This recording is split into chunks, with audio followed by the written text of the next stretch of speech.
So fellowship ஸ்டூடெண்ட்ஸ்க்கு பாத்தீங்கன்னா நம்ம வந்து இந்த 10 சாப்டர்ஸ் கண்டக்ட் பண்றோம். பிளஸ் இந்த 10 டூல்ஸ், அந்த டிஸ்கஷன், அந்த டூல்ஸ் அவங்க வந்து பிரேக் அவுட் ரூம்ஸ்ல ப்ராக்டிஸ் பண்ணலாம். ஒன் செஷன்ல அவங்களுக்கு என்ன டவுட்ஸ் இருந்ததுன்னா கிளாரிஃபை பண்ணிக்கலாம். For the master diploma students நாங்க கொடுத்துருக்கக்கூடிய அந்த விஷயங்களை நம்ம கனெக்ட் பண்ணுவோம். அப்போ make use of the opportunity. இதை மிஸ் பண்ணிட்டே இருந்தேன்னா அப்புறம் இந்த லாஸஸ் ஆன் யார் சைட். நம்ம என்ன ப்ராமிஸ் பண்ணியிருப்போமோ அந்த விஷயங்களை நடத்தி முடிச்சிருவோம். நீங்க இன்ட்ராக்டிவா இருந்தா ஆன் த பெனிஃபிட்டட் சைடு. சரியோ, இப்போ வந்து நம்ம இந்த structure of the family, Sahana இப்ப சொன்னீங்க இல்லையா, husband and wife, then the external family, அதுக்கு வெளியில இருக்கக்கூடியது சோசியல் கல்ச்சரல் சார்ந்த அந்த நபர்கள், இது எல்லாமே நம்ம பார்க்கிறோம். இந்த ஃபேக்டர்ஸ் தான் நம்ம டிஸ்கஸ் பண்ணுவோம். லைக் வேரியஸ் ரூபங்கள்ல வருது அப்படின்னு நம்ம பார்த்தோம் இல்லையா, ஃபேமிலி கிரைசிஸ் அப்படின்ற டாபிக் உள்ளார நம்ம பார்த்தோம். ஹாரிசான்டல் ஃபேக்டர்ஸ் ஒரு சிலது இருக்கு, வெர்டிகல் ஃபேக்டர்ஸ் ஒரு சிலது இருக்கு. அப்ப அது என்ன பண்ணுது, அந்த ஃபேமிலியுடைய அந்த கட்டமைப்பை, அந்த மெம்பர்ஸ் உடைய மனநிலைய இது பாதிக்கக்கூடிய வகையில, பாதிப்புன்னு சொல்ல முடியாது, sometimes it is contributing positively, sometimes it is contributing negatively also. அப்போ இன்ஃபுளுன்ஸ் பண்ணுது அப்படின்ற மாதிரி நம்ம சொல்றோம். அது பாசிட்டிவான ட்ரிகர்ஸா இருந்ததுன்னா இன்ஃபுளுன்ஸ் வில் பி பாசிட்டிவ். நெகட்டிவான ட்ரிகர்ஸா இருந்ததுன்னா the influence will be negative. So family life cycle அப்படின்றதையும் நம்ம டீட்டெயிலா பார்த்தோம். ஒரு குழந்தைக்கு எப்படி ஸ்டெப் பை ஸ்டெப் ஒவ்வொரு டெவலப்மெண்டல் ஸ்டேஜ் இருக்கோ அதே மாதிரி ஃபேமிலிக்குமே லைஃப் சைக்கிள் அப்படின்னு சொல்லும் போது ஸ்டெப் பை ஸ்டெப் தெரிஞ்சா அந்த இது இருக்கு. ஸோ அதுல ஏற்படக்கூடிய இன்ஃபுளுன்சஸ், தாக்கங்கள் என்ன அப்படிங்கறது தான் நம்ம பார்த்தோம். ஆல்ரைட், ஃபேமிலி சைக்காலஜினா என்ன, யாருன்னா சொல்ல முடியுமா? சைக்காலஜினா என்ன? Feel free to answer. நான் யாரையுமே வந்து என்ன இப்படி சொல்றீங்க, தப்பா சொல்றீங்க அப்படின்லாம் கேட்க போறது கிடையாது. உங்களுக்கு தெரிஞ்ச விஷயத்த ஷேர் பண்ணுங்க. Just to have and interaction தான். நீங்க புரிஞ்சுக்கிறீங்களா, உங்களுக்கு இந்த கரெக்டா தான் நம்ம போயிட்டு இருக்கோமா, அதனாலதான். மேம் சைக்காலஜினா உளவியல் மேம். ஃபேமிலி சைக்காலஜி அப்படின்னா குடும்ப உளவியல். அதுல வரக்கூடிய பிரச்சனைய பேசி I mean finding the solution. Very good.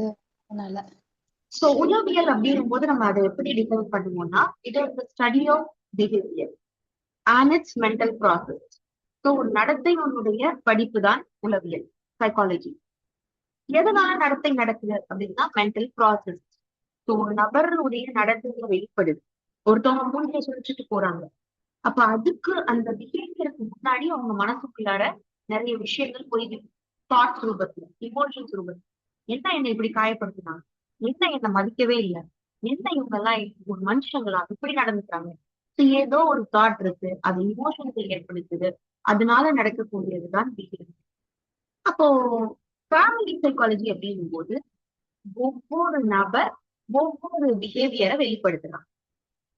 ஒவ்வொரு நபருடைய பிஹேவியருக்கு பின்னாடி நிறைய காரணங்கள், என்ன காரணங்கள் இருக்கு அப்படின்னு நம்ம பார்த்தோம்னா, இங்க பாருங்க, நம்ம இது ஏற்கனவே டிஸ்கஸ் பண்ண ஃபேக்டர்ஸ் தான்.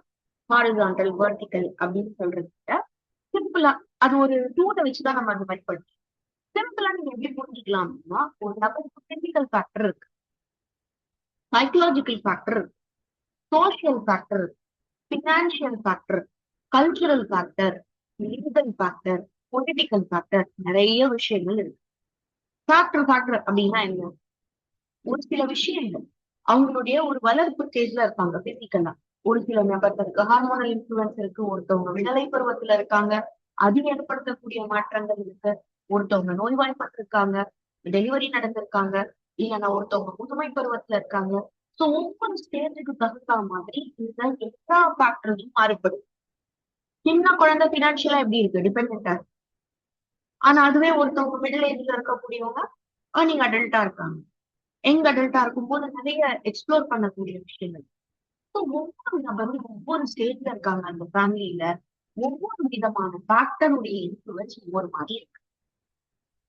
சோ எல்லா நபர்களுடைய பிஹேவியரும் இதனுடைய ஒரு பிரதிபலிப்பாக தான் இருக்கு. அவங்களுடைய சைக்கலாஜிக்கல் ஃபேக்டர் எப்படி இருக்கு, அவங்களுடைய சோஷியல் ஃபேக்டர்ஸ் எப்படி இருக்கு, மாரல் ஃபேக்டர்ஸ் அப்படின்னு சொல்லுவாங்க. So moral factors, moral values எல்லாம் இப்ப சிதைவுக்கு போயிருக்கு பிகாஸ் ஆஃப் த டிஜிட்டலைசேஷன். நிறைய நம்ம சோஷியல் மீடியால பார்க்கக்கூடிய விஷயங்கள்னால அப்ப நம்ம டைரக்டா என்ன பாக்குறோம், there is a dip. Anti social behaviour பெருகி வருது, ட்ரக்ஸுக்கான அடிக்ஷன் பெருகி வர்றதை நம்ம பார்க்கிறோம். அப்ப இந்த இடத்துல நம்ம திருப்பிக்கணும், நல்ல நபர்களை, நல்ல பிஹேவியர் உள்ள நபர்களை ப்ரொமோட் பண்ணணும் அப்படின்னு நினைச்சீங்கன்னா, நல்ல சமுதாயத்தை உருவாக்கணும் அப்படின்னு நீங்க நினைச்சீங்கன்னா, what is the need of the hour? நல்ல ஒரு ஃபேமிலிஸ் தான் நம்ம உருவாக்கணும். நல்ல ஃபேமிலிஸ் தான் கலெக்டிவ்லி நல்ல சமுதாயங்களை உருவாக்கும். நாடு உலக அளவுல இதேதான் பரப்புது. அப்போ it starts, every day starts from the family. Family வந்து ஒரு நிலை போட ஒரு ஒரு நல்ல கட்டமைப்பா சீரா இருக்கிறதுனால நம்ம நல்ல சமுதாயத்தை உருவாக்க முடியும். ஒரு நபரை நம்ம மாஸ்லோ ஹைரார்கி ஆஃப் நீட் அப்படின்ற விஷயம் இருக்கு. சஹானாக்கு தெரியுமா Maslow hierarchy? Ma'am, Maslow hierarchy. this is a new term, ma'am, for okay me. Okay, alright alright. இல்ல, நான் யூஸ்வலா நிறைய பேட்சஸ் எடுக்கிறதுனால யாருக்கு என்ன சொன்னேன் அப்படின்றத நான் மறந்துடுறேன். So I just wanted to confirm. No problem. ஒரு ஸ்கிரீன் தெரியுது தானே உங்களுக்கு?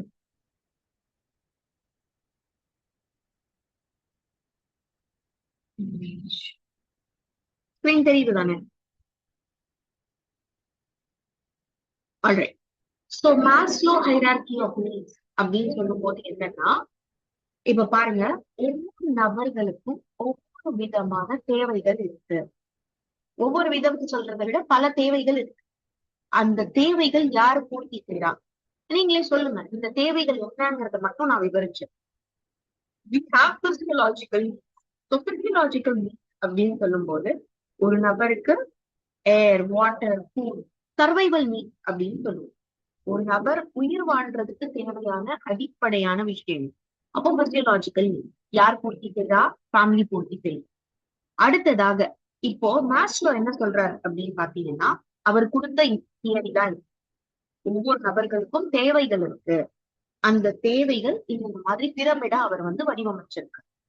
அப்போ இந்த தேவையை பாத்தீங்கன்னா, first and foremost base of the பிரமிட்ல அவர் physiological needs or survival needs அப்படின்னு நம்ம சொல்லுவோம். சர்வைவல் நீட்ஸ்னா என்ன அப்படின்னு பாத்தீங்கன்னா, ஒரு நபர் உயிர் வாழ்றதுக்கு தேவையான விஷயம்.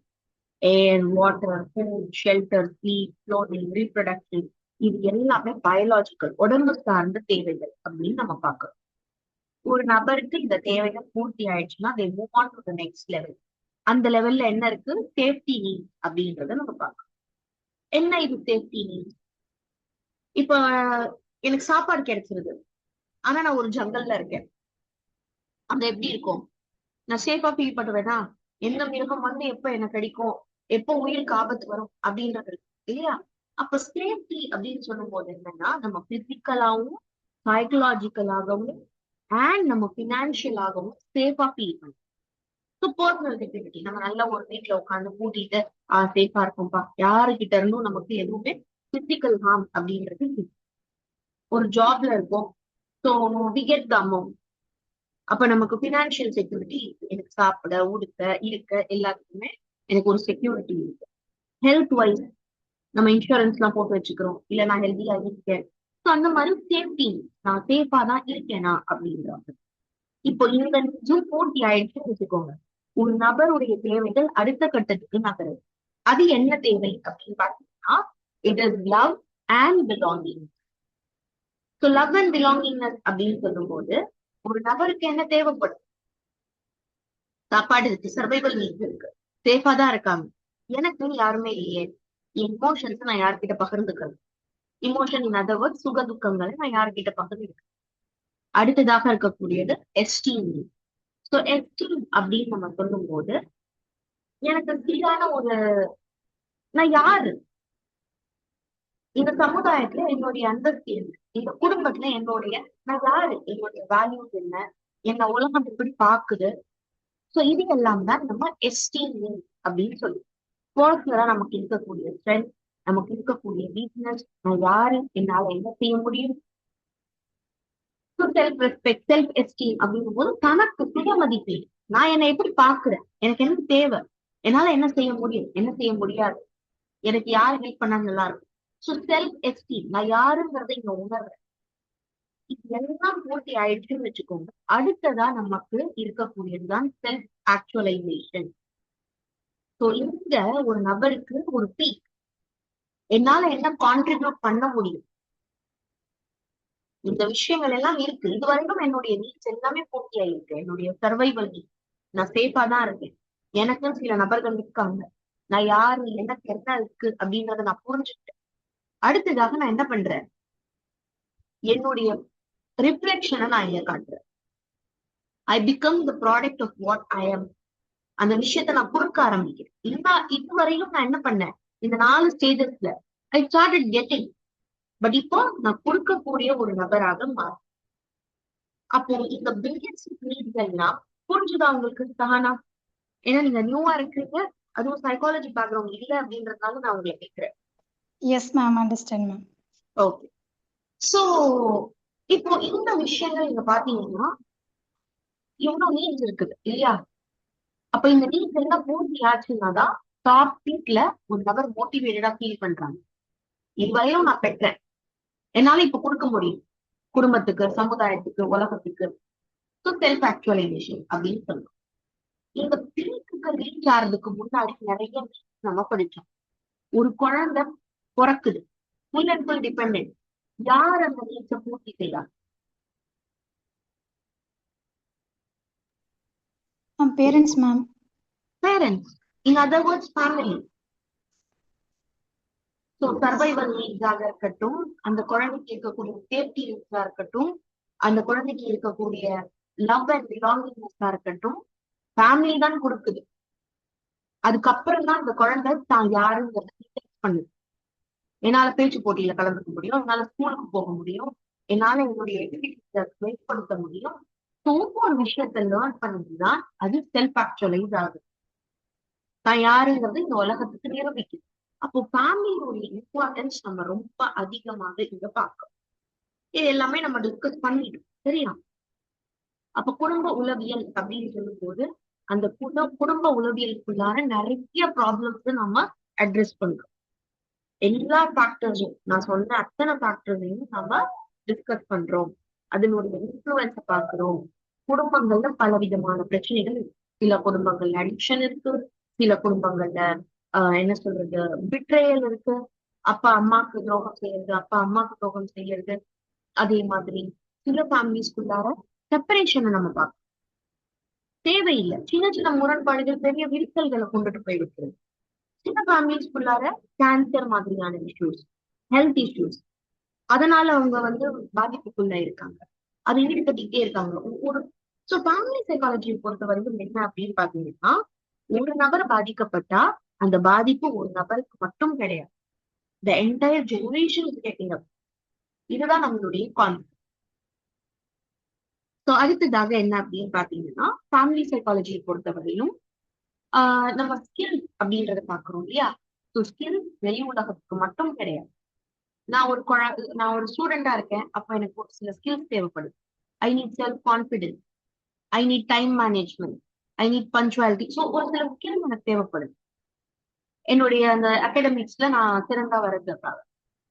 அதே மாதிரி நம்ம ஒரு கார்பரேட் உலகத்துல வேலைக்கு போறோம், பிசினஸ் பண்றோம், இல்ல ஒரு எம்ப்ளாயா நான் எங்க வேணாலும் இருக்கேன், எந்த செக்டார்லயுமே. அங்க எல்லாமே எனக்கு ஒரு சில ஸ்கில்ஸ் தேவைப்படுது. மெயினா கம்யூனிகேஷன் ஸ்கில் தான் எனக்கு ஹைலைட். உங்களுக்கு உங்களுடைய செக்டார், இப்ப நான் ஹெல்த் செக்டார்ல இருக்கேன் அப்படின்னா எனக்கு ஒரு கைண்ட் ஆஃப் ஸ்கில்ஸ் தேவைப்படும். நான் எந்த ப்ரொஃபஷன்ல இருக்கேன் அதுக்கு ஏற்ற மாதிரி. சைக்காலஜிஸ்ட்னா சைக்காலஜி செக்டார்ல உங்களுக்கு ஸ்கில்.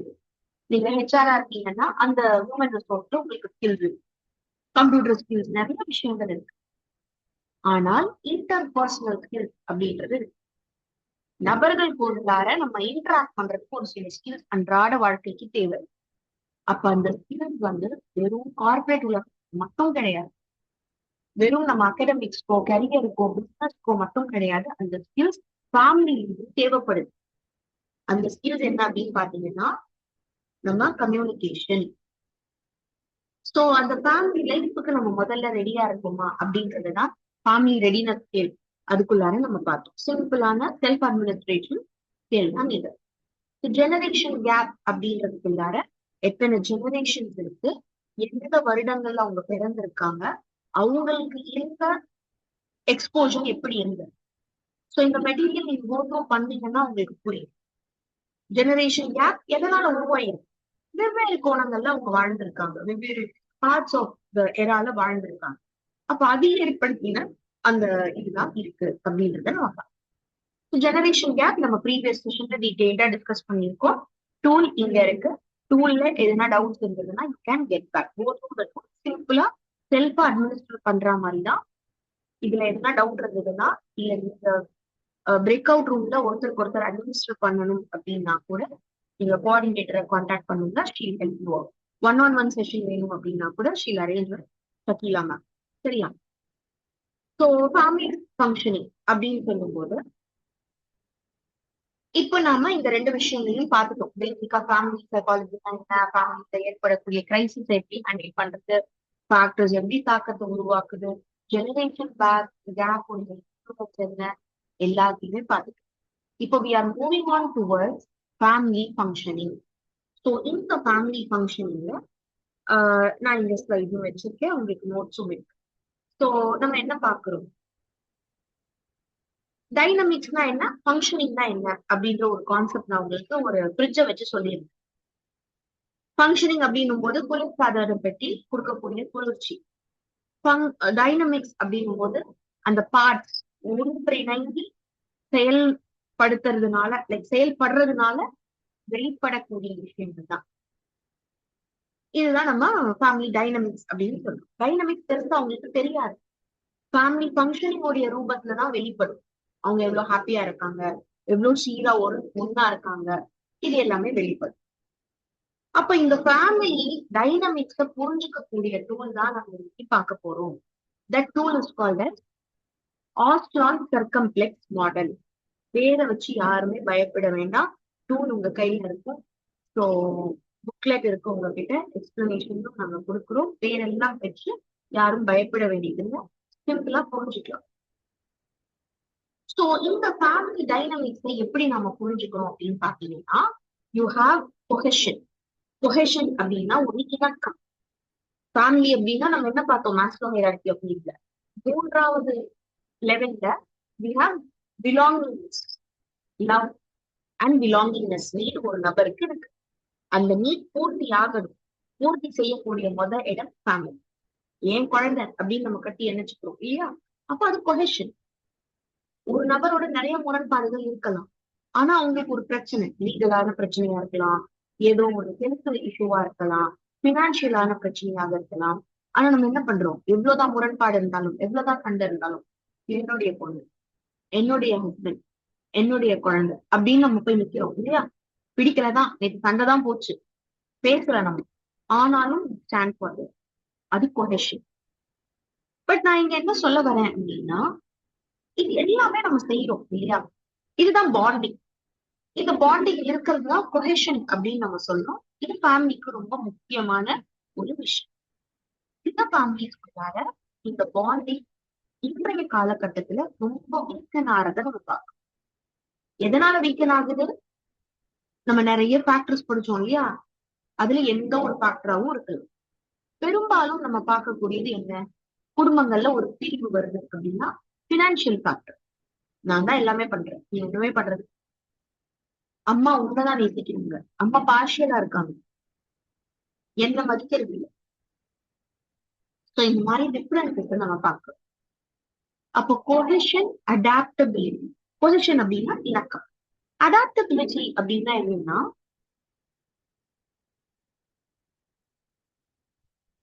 உங்களுக்கு ஸ்கிரீன் தெரியலையா?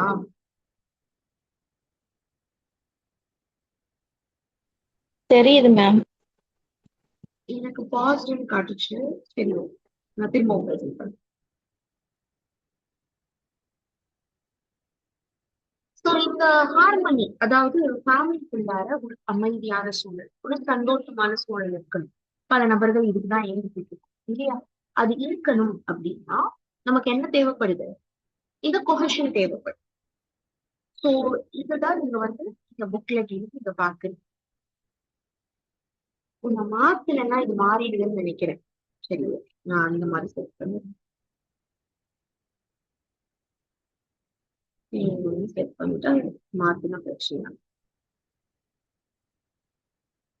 ஸோ இதுல 3 டைமென்ஷன்ஸ் நம்ம பார்க்கிறோம். Strength, adaptability, overwhelmed by difficulties, disruptive communication. இப்ப ஸ்ட்ரென்த் அண்ட் அடாப்டபிலிட்டியில தான் நான் பேசுறேன். சரியா? ஸோ ஒரு நிமிஷம் இருக்கு. அப்போ கொஹெஷன் அப்படின்னும் போது ஒரு இணக்கம், அந்த பிலாங்கிங்னஸ், லவ், இது எல்லாமே கொஹெஷன். சில ஃபேமிலிஸ்குள்ளார இது என்ன இருக்கு, ரொம்ப அதிகமா இருக்கு, அதிகமா இருக்கு. கல்யாணம் ஆனதுக்கு அப்புறமும் ஒரு சில பேரண்ட்ஸ் என்ன சொல்றாங்க, என் பிள்ளை எனக்கு தான் முக்கியத்துவம் கொடுக்கணும், என்னோட தான் டைம் ஸ்பெண்ட் பண்ணணும். இப்ப அவங்க முன்ன மாதிரி இல்ல, மாறிட்டான். ஸோ இதை நாம என்மெஷ்மெண்ட் அப்படின்னு சொல்லுவோம். வார்த்தைகளை வச்சு பயப்படாதீங்க. அகேன் சிம்பிளான கான்செப்ட் தான். கொஹெஷன் அப்படின்னும் போது இணக்கம். இது அளவுக்கு அதிகமாக மாறும்போது அளவுக்கு நீக்கினால் அமிர்தமும் நஞ்சு, அதே கான்செப்ட் தான். அளவாக எங்க நம்ம ஃப்ரீடத்தை கொடுக்கணுமோ அங்க கொடுக்கணும். சின்ன குழந்தையா இருக்கு, கட்டி அணைச்சு வச்சுக்கிறீங்க. அந்த குழந்தையுடைய தேவைகள், டைப்பர் மாத்துறது, அதை ஃபீட் பண்றது எல்லாமே நீங்க பண்ணுவீங்க. அந்த குழந்தை ஒரு டெவலப்மெண்ட் ஸ்டேஜுக்கு வருது. அப்ப என்ன பண்றீங்க, அந்த குழந்தையே சொல்லும் எனக்கு வேண்டாம், நானா பாத்துக்கிறேன், நானா டாய்லெட் போறேன், நானா என்னுடைய ஹைஜீனை பாத்துக்கிறேன், நானா ட்ரெஸ் பண்ணிக்கிறேன் சொல்லுமா. அப்ப நம்ம என்ன பண்றோம், அந்த குழந்தையுடைய தேவை பார்த்து அதுக்கான ஒரு ஃப்ரீடத்தை கொடுக்கிறோம். என் குழந்தைதான், நான் தான் அதுவும் இப்பவும் பண்ணுவேன் சொல்ல முடியுமா? ஆனா ஒவ்வொரு பருவத்துல புரிச்சுக்கக்கூடியனா, அதே மாதிரி விடலை பருவம் வருது.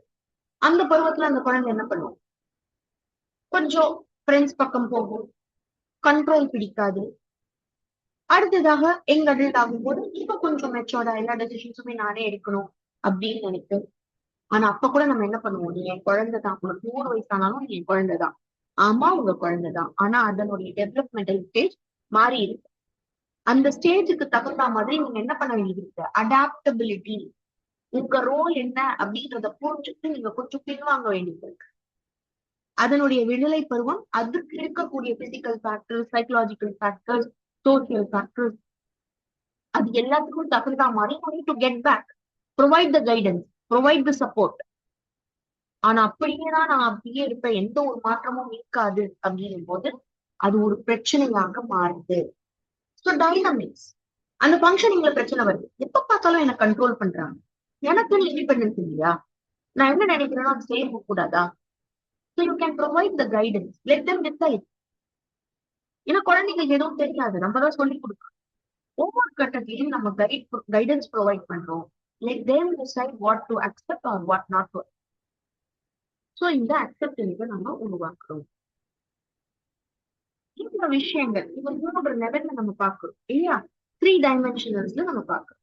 ஒண்ணு என்ன அப்படின்னு பாத்தீங்கன்னா ஸ்ட்ரென்த், ஒவ்வொரு ஃபேமிலிக்கும் இருக்கக்கூடிய ஸ்ட்ரென்த் அண்ட் அடாப்டபிலிட்டி. அப்ப அந்த ஸ்ட்ரென்த் அண்ட் அடாப்டபிலிட்டி அப்படின்னு சொல்லும் போது என்ன அப்படின்னா, ஒரு தனி நபருக்கு ஸ்ட்ரென்த் இருக்கு இல்லையா, என்னால நல்லா பேச முடியும், என்னால நல்லா புரிய வைக்க முடியும், இலகுவாக என்னால வந்து இந்த கான்செப்டை விளக்க முடியும், ஒரு நபருக்கு இருக்கக்கூடிய ஸ்ட்ரென்த். அதே மாதிரி நமக்கு என்ன இருக்கும், ஒரு சில நெகட்டிவ் வீக்னஸஸும் இருக்கு. நம்ம கோவம் வர்றது, இந்த மாதிரி எதுனா வந்து நமக்கு இந்த மாதிரி ஸ்ட்ரென்த் அண்ட் வீக்னஸ் அப்படின்றது. இப்ப இந்த ஸ்ட்ரென்த் அண்ட் வீக்னஸ் மாதிரி ஒவ்வொரு ஃபேமிலிக்குமே ஸ்ட்ரென்த் அண்ட் வீக்னஸஸ் அப்படின்றது, நாங்க நல்ல சண்டை போட்டுப்போம், ஆனா அடுத்த மொமெண்டே அந்த விஷயத்த மறந்து நம்ம ஒண்ணு சேர்ந்து. அப்ப அந்த ஃபேமிலிக்கு இருக்கக்கூடிய விஷயம் என்ன அப்படின்னா, என்னதான் பிரச்சனையாக இருந்தாலும் அவங்க ஒன்னா சேர்ந்து இருக்காங்க. ஸ்ட்ரென்த், சண்டை வருது அப்படின்றத நம்ம ஒரு வீக்னஸா எடுத்துக்கலாம். அப்போ ஒரு ஃபேமிலிக்கு இருக்கக்கூடிய விஷயங்கள் என்ன, ஸ்ட்ரக்சரலா அது எப்படி போய்கிட்டு இருக்கு, ஒரு பிரச்சனை வந்தா அதை வீண்டெழக்கூடிய தன்மை இருக்கா, அந்த சண்டைகள்ல அவங்க எப்படி அந்த ஃபேமிலி ஹோல்ட் ஆகுது. ஒரு புயல் அடிச்சுச்சுன்னா சில மரங்கள் சாஞ்சிடும், சில மரங்கள் அப்படி இருக்கும், நீ என்னதான் அடிச்சாலும் ஸ்ட்ராங்கா இருக்கேன். அப்ப நிறைய ஸ்ட்ரெஸ் ஆர் சேலஞ்சஸ் நமக்குள்ளார இருக்கு. அப்ப அது வருது அப்படிங்கும் போது நம்ம அதை எப்படி ஹோல்ட் பண்றோம் அந்த ஃபேமிலி. பொருளாதார சிக்கல் வரும், பிசிக்கல் ஹெல்த் இஷ்யூஸ் வரும், இல்ல ஒரு சில மாற்றங்கள் வரும். குழந்தைங்க வந்து வெளிநாட்டுக்கு போவாங்க, நபர்கள் குடும்பத்துக்குள்ளார வருவாங்க. அப்போ நம்ம பார்த்த எல்லா ஃபேக்டர்ஸ்லயும் நான் எப்படி ஸ்ட்ராங்கா இருக்கேன் அப்படின்னு கணிக்கக்கூடியதுதான் டைமென்ஷன் 1 அப்படின்னு போது ஸ்ட்ரென்த் அண்ட் அடாப்டிபிலிட்டி. அடுத்ததாக நம்ம பார்த்தோம்னா டிபிக்கல். அதே மாதிரி இப்ப பேசுறோம் இல்லையா, இந்த ஸ்ட்ரெஸ் எல்லாம் இருக்கு, அப்ப அதை நம்ம எப்படி ஹேண்டில் பண்ணணும். இப்போ இந்த டூல் அப்படின்னு நான் சொன்னேன் இல்லையா, மூன்றாவதாக கம்யூனிகேஷன். நம்ம டூலை வச்சே பார்த்துருவோம் இந்தியா. அப்போ இந்த டூல் நீங்க பாக்குறீங்க இல்லையா, என்ன புரிஞ்சுக்கிறீங்க இதுல இருந்து? Any attempt?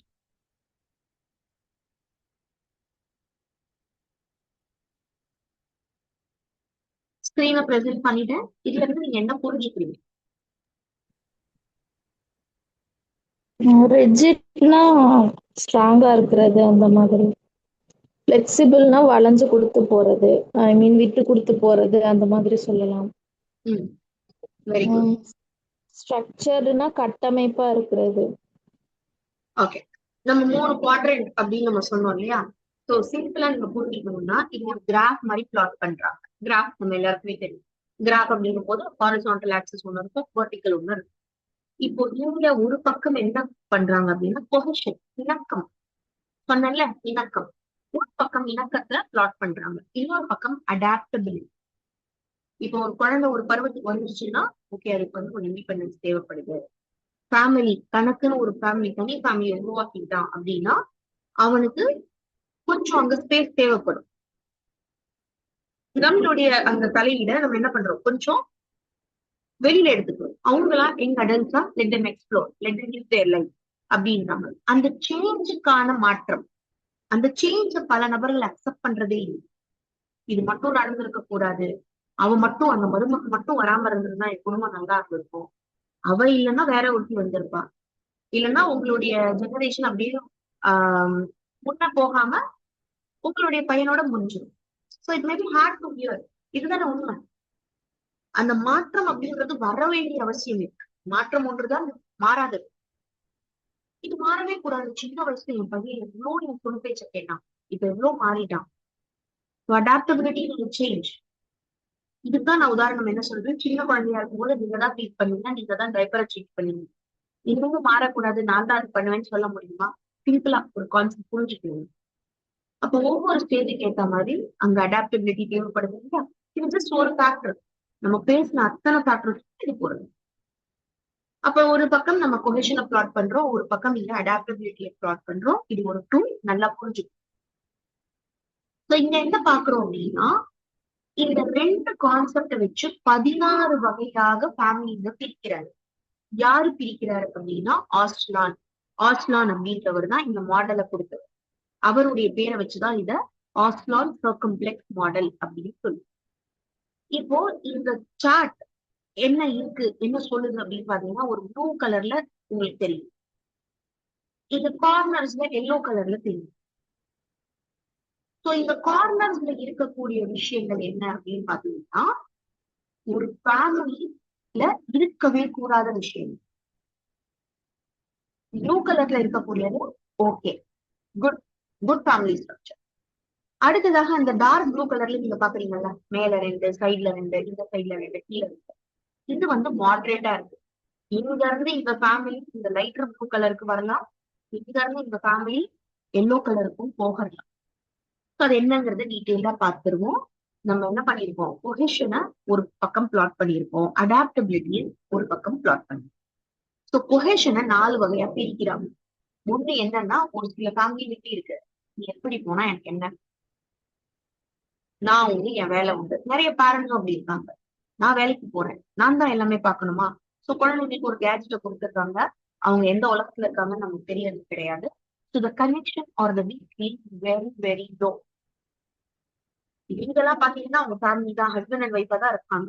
ஆனா அந்த ஹஸ்பண்டுடைய வாழ்க்கையில என்ன போயிட்டு இருக்கு, இமோஷனலா அவர் எப்படி இருக்காரு, பினான்சியலா அவர் எப்படி இருக்காரு, அவருக்கு என்ன தேவை இருக்கு, அவருடைய ரெஸ்பான்சிபிலிட்டி என்ன, இதுக்கும் அதுக்கும் சம்பந்தமே இருக்காது. டிஸ்எங்கேஜ்.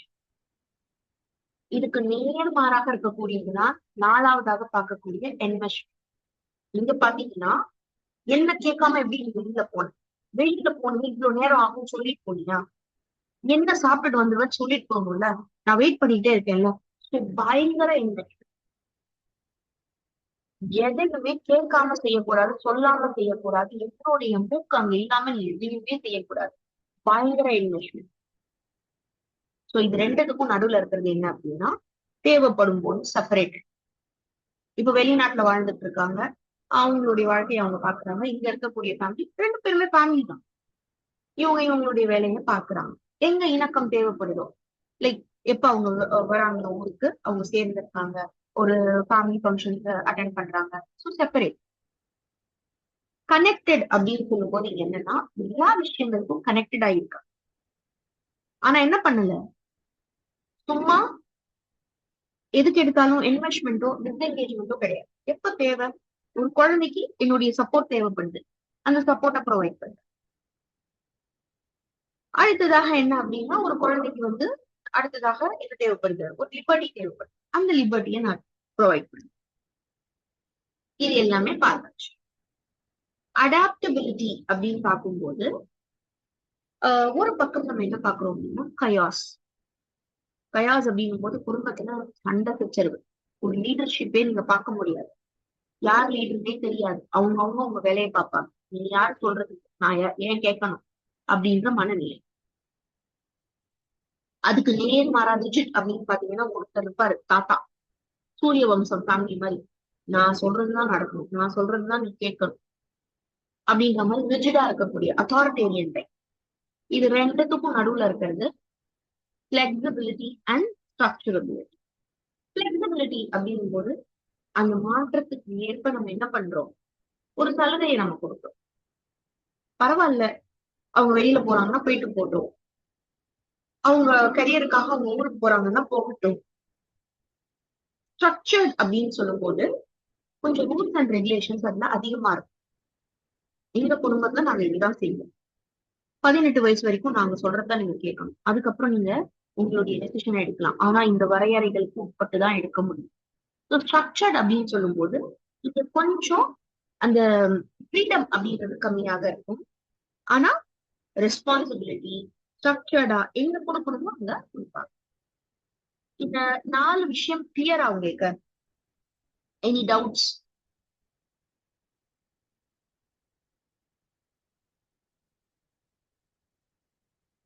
புரியுதா? இன்னொருக்கா சொல்லுங்க.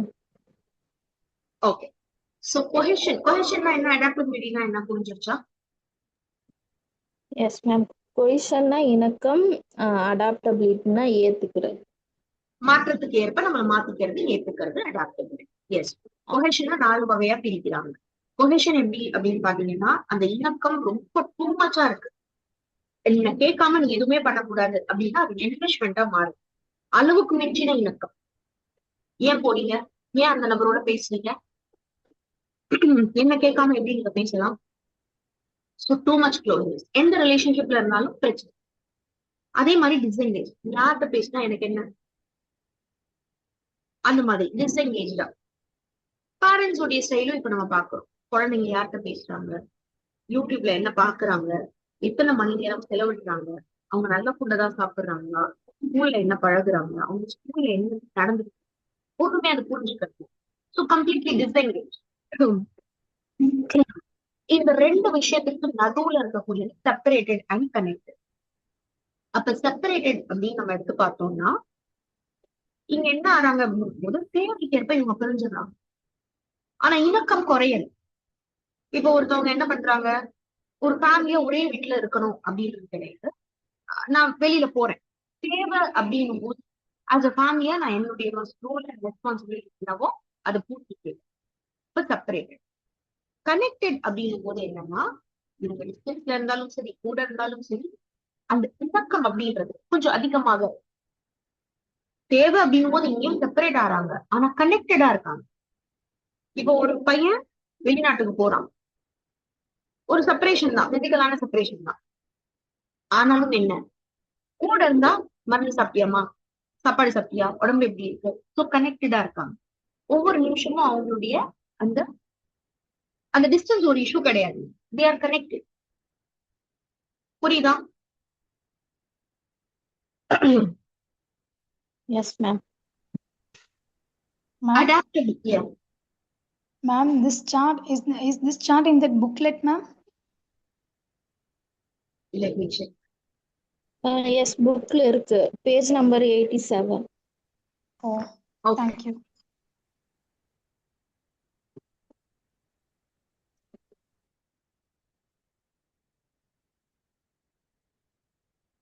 சோ இங்க கொடுத்திருக்கு பாருங்க சஹானா, சைட் இன்சைட் 91 போட்டிருக்குல்ல, அப்போ இது டூலுக்கான ரெஃபரன்ஸ் தான் உங்களுக்கு.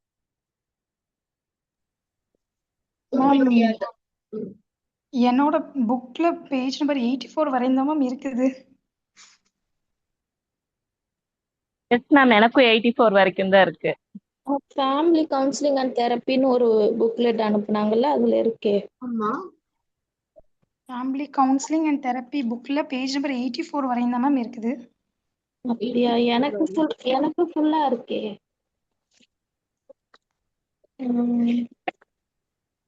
பேஜ் நம்பர் 100 தாண்டி போயிட்டு இருக்கு. 112 வரை இருக்கு. மேம் பட் மை புக்ல 84 பேஜ் வரையும் தான் மேம் இருக்கு. மேபி கண்டென்ஸ் பண்ணிருப்பாங்க. சரி, என்ன இந்த டூல் இல்ல அப்படின்னா சொல்லுங்க, அது தெரிவிக்கும். இது அப்படியே எனக்கு இந்த டூல் screenshot இல்ல மேம். போட்டு வச்சுக்கோங்க. இல்லையா யாருக்கும்? எனக்கு இல்ல எனக்கும் இல்ல மேம். மேம். ஷக்கிலா சிஸ்டருக்கு இருக்கு. இல்ல எனக்கும் இல்ல. 84 வரைக்கும் தான் இருக்கு புக்லெட்ல. யாருக்கு 117 வரையிலும் இருக்கு? எனக்கு ரஹ்மத் நிஷா. எப்ப வந்தது உங்களுக்கு புக்லெட் இது? எனக்கு முன்னாடியே வந்துருச்சு மேம். மேம் அவங்க ஃபெலோஷிப் ஸ்டூடெண்ட் மேம், ஃபர்ஸ்ட் ஸ்டார்டிங்ல சென்ட் பண்ணது. அகைன் இன்டெக்ஸ் போட்டோ எடுத்து அமுட்டா பார்க்கலாம் மேம். சரி, இந்த டூல் நான் உங்களுக்கு கொடுக்குறேன், ஒன்றும் இஷ்யூ இல்ல. இது ஷேர் நோட்ஸ் கொடுப்போம் இல்லையா, அதுல கூட கொடுக்குறேன். ஓகே. அப்போ நீங்க ஆர்த்தோ சர்க்கம்ப்ளெக்ஸ் மாடல் அப்படின்னு போட்டீங்கன்னா உங்களுக்கு இது வந்து இதுக்கும் காட்டும், கூகுள்லயும் காட்டிடும். சரியா? நான் உங்களுக்கு வாட்ஸ்அப்ல போடுறேன். இந்த டூலையுமே நான் உங்களுக்கு ஷேர் பண்றேன், ஒன்றும் பிரச்சனை இல்லை. ஸோ இது பாத்தீங்கன்னா உங்களுக்கு கொஹெஷன் ஒரு பக்கம், அடாப்டபிலிட்டி ஒரு பக்கம் இருக்கு. ஸோ அடாப்டபிலிட்டி அப்படிங்கும்போது rigid, chaotic, flexible, structured and rigid. இப்போ இந்த அடாப்டபிலிட்டியில ஒரு மாற்றம் வருது அப்படின்னா அந்த மாற்றத்தை ஏத்துக்கவே மாட்டாங்க. அதெல்லாம் நீங்க எப்படி வெளிநாட்டுக்கு போலாம், இதுக்காகவா நான் உன்னை பெற்றேன், அதெல்லாம் கிடையாது. சோ நான் என்னுடைய வாழ்க்கை என் இஷ்டப்படிதான் வாழ்வேன். சோ சின்ன மாற்றம் யதார்த்தமாக அதை கடந்து போயிருக்கலாம், அதுக்கு நம்ம என்ன பண்ணணும் அப்படின்ற சொல்யூஷனை நோக்கி பயணிச்சிருக்கலாம். ஆனா இந்த குடும்பத்துக்குள்ளார ஒரு பெரிய சண்டையா இது உருவெடுக்கும். சோ அதை நாம கயாஸ் அப்படின்னு சொல்றோம். ஒரு அங்க லீடர்ஷிப் அப்படின்றது இருக்காது. மாற்றங்கள் அதிகமா நடந்துகிட்டே இருக்கும். நீ யாரு சொல்றது, நான் யாரு கேட்கறது, நான் என்ன தோன்றது தான் நான் பண்ணுவேன் அப்படின்ற மாதிரி. கயாஸ் அப்படின்னா சண்டைகள், சச்சரவுகள், கூச்சல், இந்த மாதிரி இருக்கும். அதுக்கு நேர்மாறா இருக்கக்கூடியது ரிஜிட். எந்த ஒரு மாற்றத்தையும் சீக்கிரமா அனுமதிக்க மாட்டாங்க. பரம்பரையா நாங்க இப்படிதான் இருப்போம். எங்க குடும்பத்துல யாரும் இது பண்ணதில்லை. அது லவ் மேரேஜா இருக்கலாம், வெளிநாட்டுக்கு போறதா இருக்கலாம், இல்ல பிள்ளைங்க, பெண் பிள்ளைங்க காலேஜுக்கு போய் படிக்கிறதா இருக்கலாம். இப்ப இருக்குது இல்ல ஒரு சில விஷயங்கள். அப்ப அதெல்லாம் என்னால ஏற்றுக்கவே முடியாது. ரிஜிடா இருக்கு. ரூல்னா ரூல் தான். இதை யாருமே வீட்டுல மீறதே கிடையாது. எனக்கானவங்க கிடையாது. So rigid. இது ரெண்டுத்துக்கும் நடுவுல இருக்கிறது பிளெக்சிபிள் அண்ட் ஸ்ட்ரக்சர்ட். எப்ப நாம அந்த ரூல்ஸ்ல கொஞ்சம் ரிலாக்ஸேஷனை கொடுக்க முடியுமோ, இங்க என்னன்னா கொஞ்சம் ரிலாக்ஸேஷன் இருக்கும். ஸ்ட்ரக்சர்ட் அப்படின்னு சொல்லும் போது ஒரு டைம் டேபிள் மாதிரி. இப்ப ஸ்கூல்ல எல்லாம் டைம் டேபிள் போடுறாங்கல்ல பிள்ளைங்களுக்கு, காலையில நேரத்துக்கு வந்துருக்கும், சாயங்காலம் நேரத்துக்கு போகணும், நீங்க நடுவுல விளையாடிக்கலாம், பிரேக் கொடுத்தா கொஞ்சம் சாப்பிடலாம், ஜாலியா இருக்கலாம், ரிலாக்ஸ்டா இருக்கலாம். ஆனா இந்த லிமிடேஷன்ஸ் தான். ஸோ ஸ்ட்ரக்சர்ட் வரையறைக்குள்ளார இருக்கும். புரியுதா உங்களுக்கு டிஃபரன்ஸ்?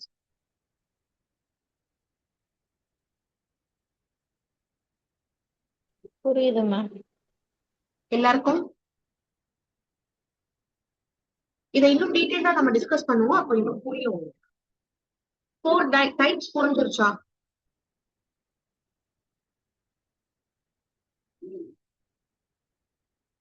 என்னாச்சு? No reply. ஓகே. இப்போ இந்த நாளையும் வச்சு 16 டைப்பா ஃபேமிலிஸ் பிரிச்சிருக்காரு. ஸோ கயாட்டிக், டிஸ்எங்கேஜ், இப்படி கிராஸ் மேட்ச் பண்ணிக்கோங்க. A and 1. ஸோ இந்த ஃபர்ஸ்ட், இந்த கீழே இருக்கக்கூடியதுல ஃபர்ஸ்ட். ஸோ கயாட்டிக், டிஸ்எங்கேஜ் அப்படின்னா எப்படி இருக்கும்? இவங்க இணக்கமா ஒருத்தர் சார்ந்து கிடையாது. அவங்க உலகத்துல ஏதோ நடக்குது, சரியா? கயாட்டிக் அப்படின்னும் போது எந்த ஒரு லீடர்ஷிப்பும் இல்லை. இப்ப இந்த ஃபேமிலியுடைய நிலை எப்படி இருக்கும்ன்றத பாருங்க. சின்ன ஒரு விஷயமும் சண்டை சச்சரவாக இருக்கும். மற்ற நபர்கள் பக்கம் ஒரு இணக்கம் இருக்காது. நீ எப்படி போனா எனக்கு என்ன, நான் ஏன் இஷ்டப்படிதான் வாழ்வேன். ஒவ்வொரு விஷயத்துக்கும் அங்க சண்டை சச்சரவுகள் இருக்கும். இமோஷனலி உங்க கனெக்டடா இருக்க மாட்டாங்க. அப்போ இந்த ஃபேமிலி ஒரு ஹை ரிஸ்க் ஃபேமிலி அப்படின்னு சொல்றாங்க. எல்லோ கலர்ல இருக்கு இல்லையா, ஹை ரிஸ்க். அதே மாதிரி இன்னொரு ஆப்போசிட் பார்த்துருக்கா, chaos and the last one enmeshment. இங்க எனக்கு ஒன்றும் சம்மந்தமே இல்லை. நீ பினான்சியல் ப்ரெஷர்ல இருக்கியா, கடன் வாங்கினியா, ஜெயிலுக்கு போறியா, கடன் கட்ட முடியாம இவ்வளவு பிரச்சனைகள் வந்துருச்சா, எனக்கும் அந்த நபருக்கும் சம்பந்தமே இல்லைங்க. அவனை என்ன வேணாலும் பண்ணுங்க. கயாட்டிக்கலி டிஸ்எங்கேஜ். ஸோ நிறைய சண்டை பிரச்சனைகள் போகும், இணக்கம் ஒண்ணும் இருக்காது, இமோஷனல் பாண்டிங் இருக்காது. அதுக்கு இன்னொரு எக்ஸ்ட்ரீம் லெவல், இது இந்த மாதிரி இருக்குன்னா இன்னொரு எக்ஸ்ட்ரீம் லெவல் என்னன்னா, சண்டை சச்சரவுகள் அதிகமாக இருக்கும். ஆனா இது எனக்கு ஒன்றும் சம்பந்தம் இல்லைன்னு சொல்ல மாட்டாங்க. நீ என்ன கேட்டுதான் எல்லாமே பண்ணணும், என்ன மீறி எதுனா பண்ண நடக்கிறதே வேற. அப்போ கயாட்டிக்கலி என்மெஷ் அப்படின்னு சொல்லும் போது அது புரியுது.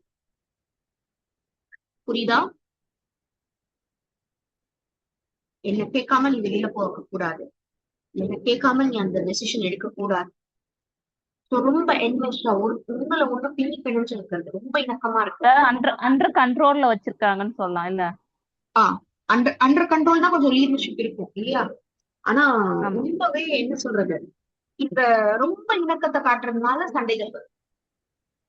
இமோஷனலி அவங்கள ரொம்ப இது பண்ணி வைக்கிறது. ஆமா. சோ இதுவுமே ஒரு எக்ஸ்ட்ரீம் லெவலாக நம்ம பார்க்கலாம். இந்த பக்கம் பாத்தீங்கன்னா சரி, இது ரெண்டையும் முடிச்சிருவோம். கயாட்டிக்கலி டிஸ்எங்கேஜ், கயாட்டிக்கலி என்கேஜ். இப்ப நடுவுல கயாட்டிக்கலி செப்பரேட்டட், கனெக்டட். கயாட்டிக்கலி செப்பரேட்டட்னா என்னன்னா, சின்ன விஷயங்கள், முரண்பாடுகள் நமக்கு ஒத்து வரல, எப்ப பார்த்தாலும் இந்த நபரோட சண்டையா தான் இருக்கு.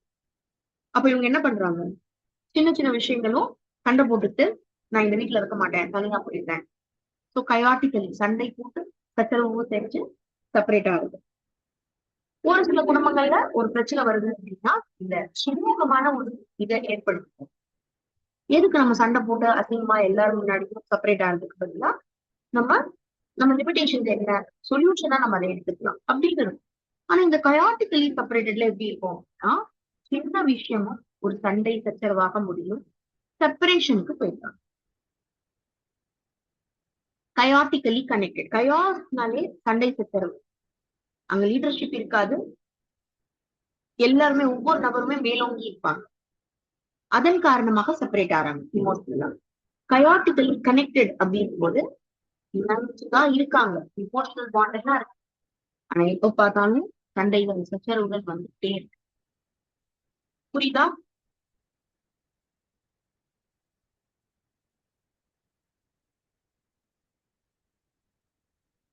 S.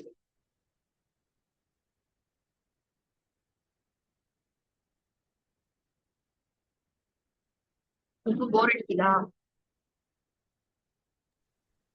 No ma'am. Okay. Rigid அப்படின்னு நம்ம எடுத்துக்கிட்டோம்னா, இப்ப நம்ம கயாஸ் பார்த்தோம், அதே மாதிரி ரிஜிட் பார்த்துடலாம். இங்க ரூல்ஸ் அண்ட் ரெகுலேஷன்ஸ்க்கு மாற்றமே இருக்காது. நான் சொன்னதுதான், நான் பிடிச்ச முயலுக்கு 3 கால் அப்படின்னு இருக்கிறவங்க. இப்ப இந்த ரிஜிட்ல எப்படி இருக்கும் அப்படின்னு பாத்தீங்கன்னா, ரொம்ப டிஸ்எங்கேஜா இருப்பாங்க. Rigid and disengage cross match தான் பண்றோம். இன்னும் இந்த பயப்பட வேண்டியது இல்லை, கன்ஃபியூஸ் ஆக வேண்டியது இல்லை. பாருங்க, chaos disengage, chaos separated, chaos connected, chaotic enmesh, 4 family type வந்துருச்சு.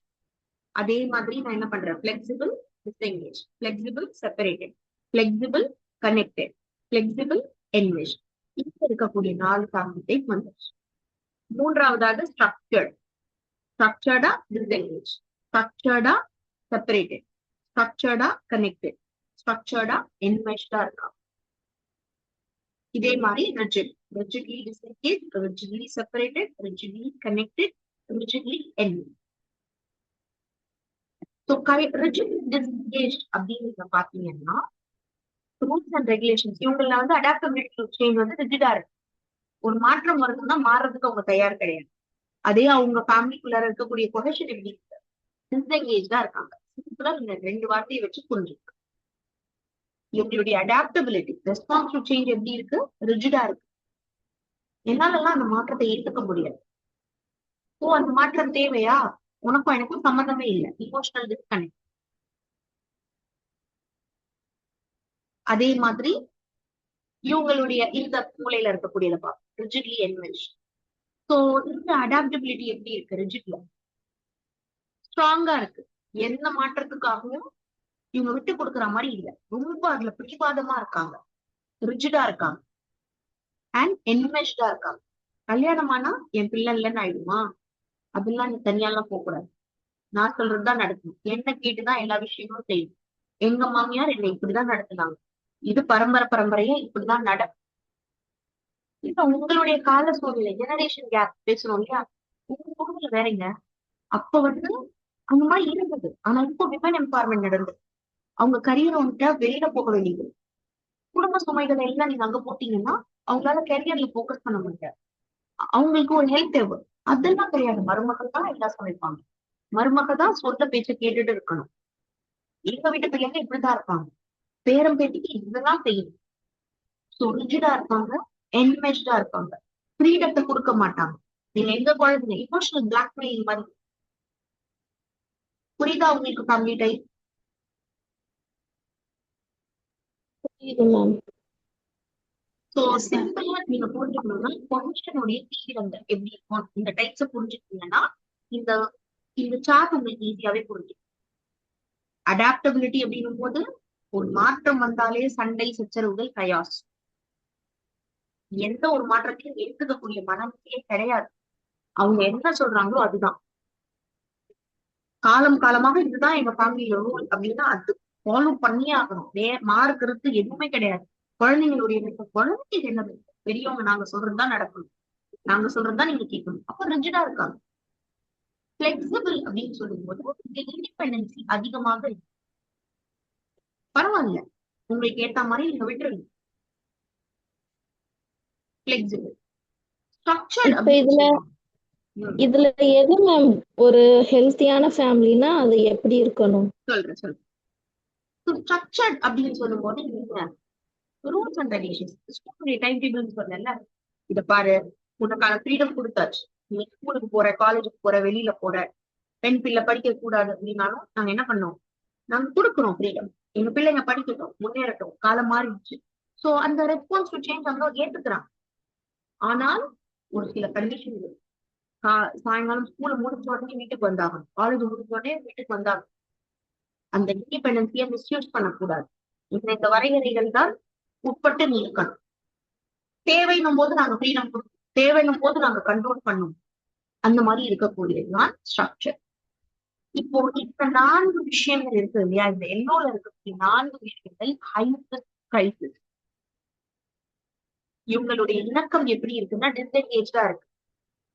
அவங்களுடைய ஒரு சேஞ்ச் வந்ததுன்னா குழப்பம் ஏற்படுது ஃபேமிலிக்குள்ளார, அது இருக்கக்கூடாதுன்னு சொல்றேன். அதே மாதிரி இணக்கம் ரொம்பவே அதிக அளவுல இணக்கம், அளவுக்கு மீறினால் அமிர்தமும் நஞ்சு.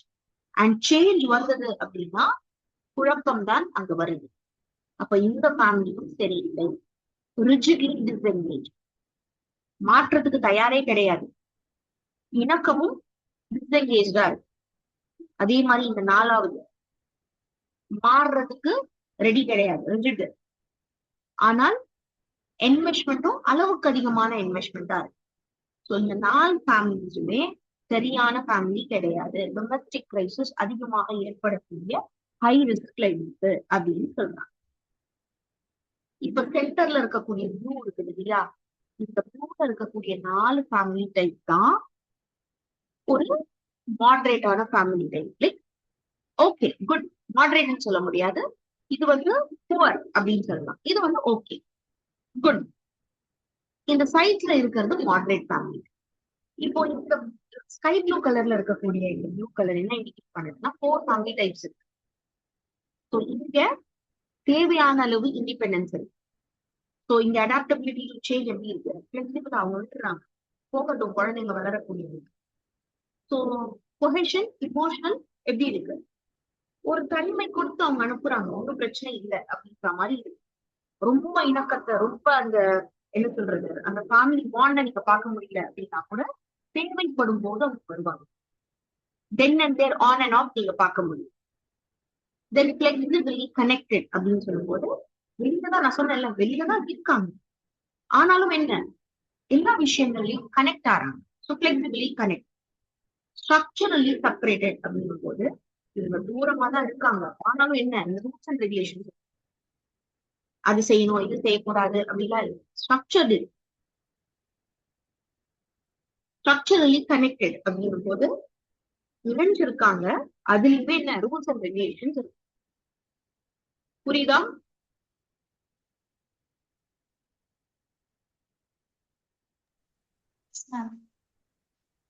இப்போ இந்த ஃபேமிலி டைப்ஸ்ல இந்த 4 விஷயங்களை வச்சு நீங்க பிளாட் பண்ணீங்கன்னா எந்த ஃபேமிலி டைப்ல யார் இருக்கா அப்படின்றத எப்படி பிளாட் பண்ணுங்க?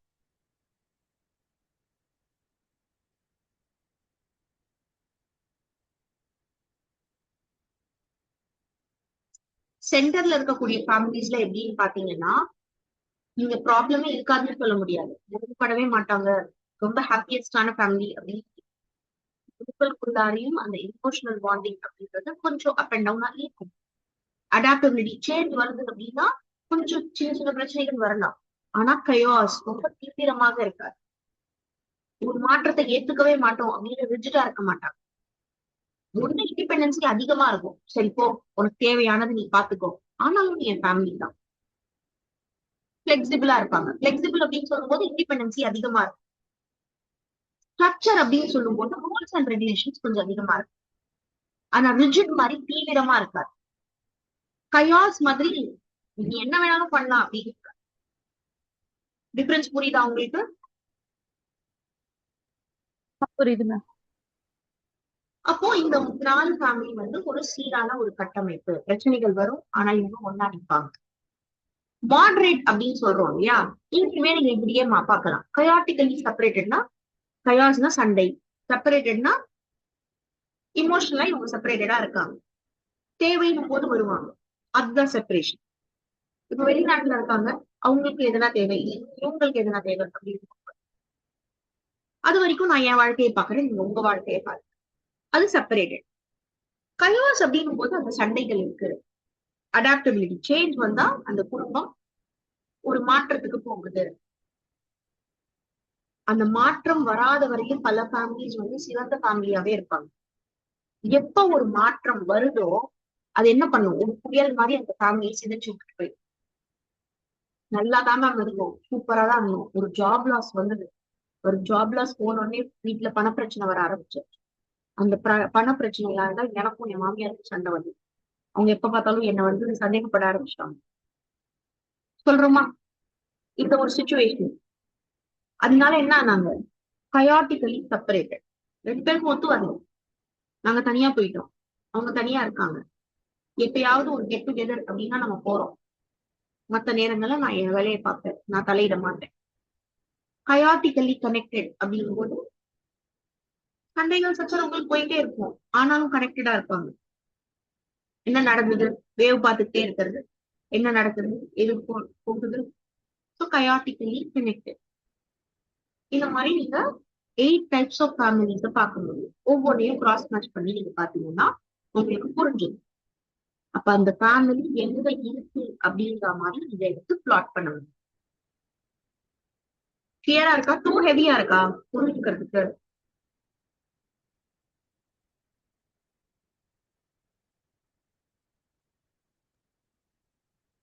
கொஞ்சம் கஷ்டமா தான் மேம் இருக்கு, 2-3 டைம் பார்த்தாதான் புரியும்னு தோணும்.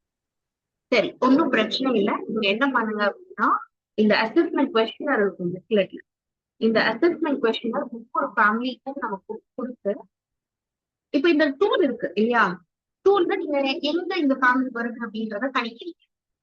எப்படி கணிப்பீங்க? கொஸ்டினர் கொடுக்குறோம், அந்த கொஸ்டினரை பொருத்தி இந்த ஃபேமிலி எந்த டைப்ல வரும் அப்படின்ற மாதிரி நம்ம எடுத்து பிளாட் பண்ணும். சரியா? So family functioning assessment. இப்ப பாருங்க, இது எல்லாமே நம்ம பாக்குறோம். In my family, we talk to each other about things which matter to us. தமிழ்லயும் விளக்கம் கொடுத்திருக்காங்க. இதை எப்படி நீங்க எடுத்துக்கலாம்? இந்த டூலை யூஸ் பண்ணு, அந்த ஃபேமிலி எப்படி இருக்கு அப்படின்ற புரிதல் உங்களுக்கு வரும். இத வச்சு ஒரு செல்ஃப் இன்டர்பிரேஷனும் கொடுத்திருக்காங்க. ஹை ஸ்கோர் இருக்கு அப்படின்னா ஒரு சப்போர்ட்டிவான ஃபேமிலி, மாடரேட்டான ஸ்கோர் இருக்கு அப்படின்னா சின்ன சின்ன பிரச்சனைகளால இந்த ஃபேமிலி ஒரு ஸ்ட்ரகிள்குள்ளார இருக்கு. மூன்றாவதாக நம்ம 11 to 15 அப்படின்ற மாதிரி டோட்டல் வருது அப்படின்னா அந்த சின்ன சின்ன பிரச்சனைகள் இவங்களுக்குள்ளார என்ன ஏற்படுத்தி இருக்கு? பேச்சுவார்த்தையே இல்ல, டிஸ்டர்ப்டட் கம்யூனிகேஷன், நீ யாரோ நான் யாரோ, எனக்கும் உனக்கும் சம்பந்தமே இல்லை அப்படின்ற மாதிரி இது புரியுது. புரியுதா? அந்த கொஸ்டினரை நீங்க எடுத்து பாருங்க. ஆஸ்லான் சர்க்கம்ப்ளெக்ஸ்ல எதுனா டவுட் இருந்ததுன்னா நீங்க கேளுங்க. இந்த டூல் எப்படி இருக்குன்றத நான் உங்களுக்கு காட்டுறேன்.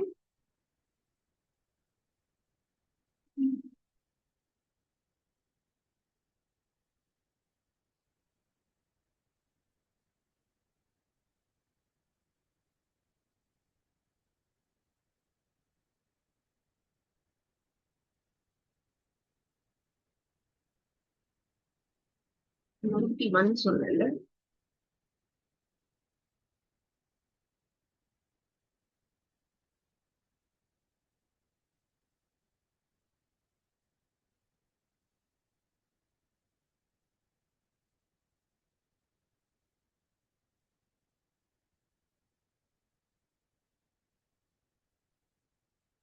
தெரியுதா?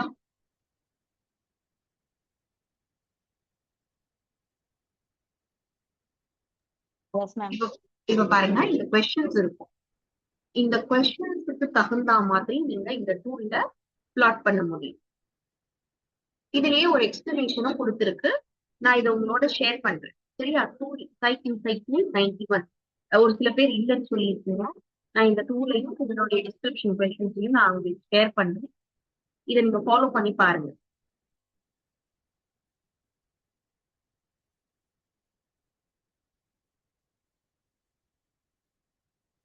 சோ ஒவ்வொரு ஃபேமிலி டைப்பையும் விவரிச்சிருக்காங்க. எப்படி இருக்கும் ஃபேமிலி, என்ன பண்ணணும் அதுக்கு.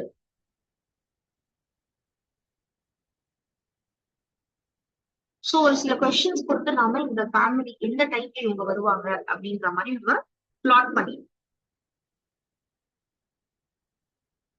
புரியுதா?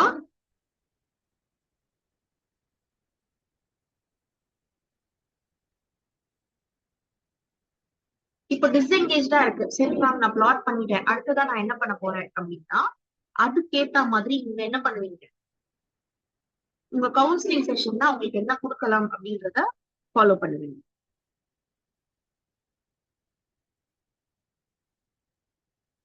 கிளியரா இருக்கா? நீங்க யாரும் பேசல அப்படின்னா எனக்கு உங்களுக்கு புரியலையோ அப்படின்ற மாதிரி ஒரு டவுட் வருது. ஓ எஸ் மேம். அந்த டூல் புக்லெட்ல இல்லாததுனால பார்க்க முடியல. இன்ஷால்லா பார்த்துட்டு பட் இவ்வளோ டீச் பண்ணது புரிஞ்சது மேம். ஓகே, சோ நீங்க இதனுடைய ரெக்கார்டிங் நான் ஷேர் பண்றேன், இந்த டூலையும் நான் ஷேர் பண்றேன். நீங்க கோ த்ரூ பண்ணுங்க. சப்போஸ் டவுட் இருக்கு அப்படின்னா நம்ம வாட்ஸ்அப்ல கேளுங்க, என்ன கிளாரிபிகேஷன் இருக்கு அப்படின்றத அவங்களுக்கு கொடுக்குறேன். சரியா? ஒன்ஸ் யூ கோ த்ரூ அப்போ உங்களுக்கு புரியும். Okay ma'am. அப்போ இந்த டூலை நம்ம இங்கே ஸ்டாப் பண்ணலாம். நம்ம வேற ஒரு கான்செப்ட் குள்ளார போயிடும்.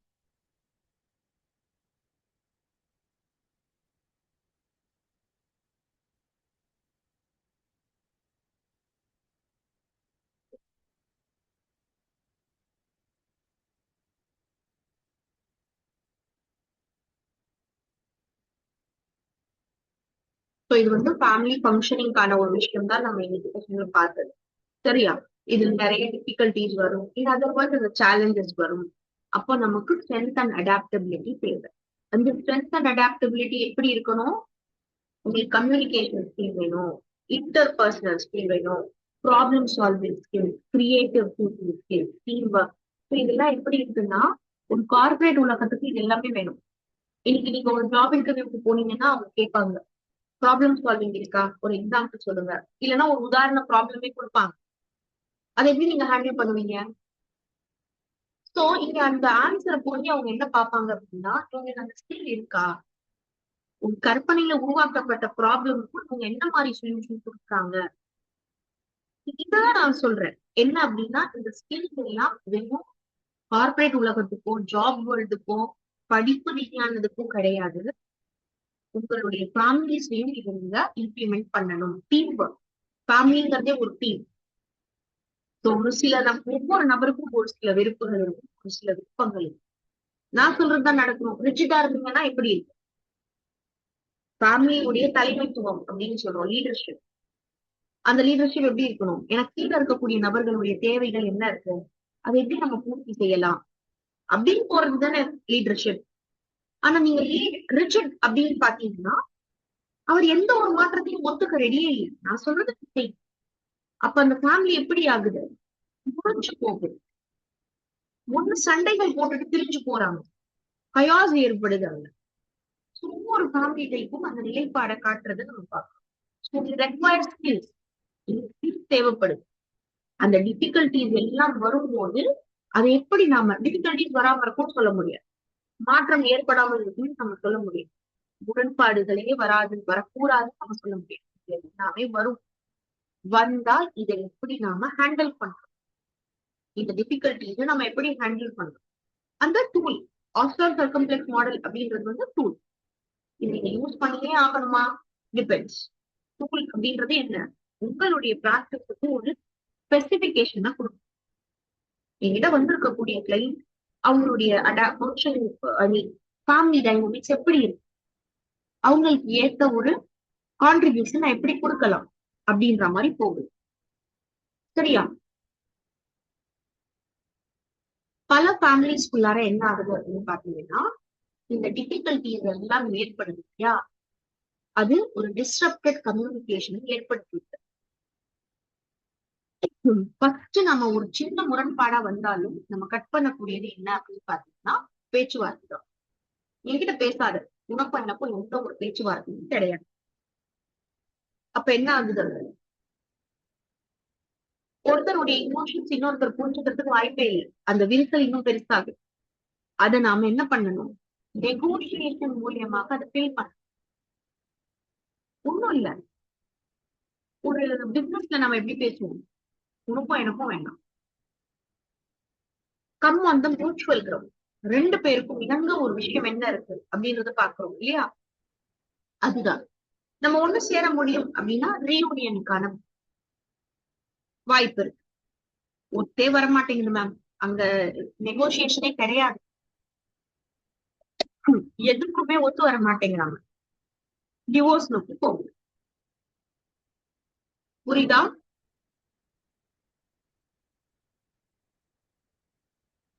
Yes ma'am.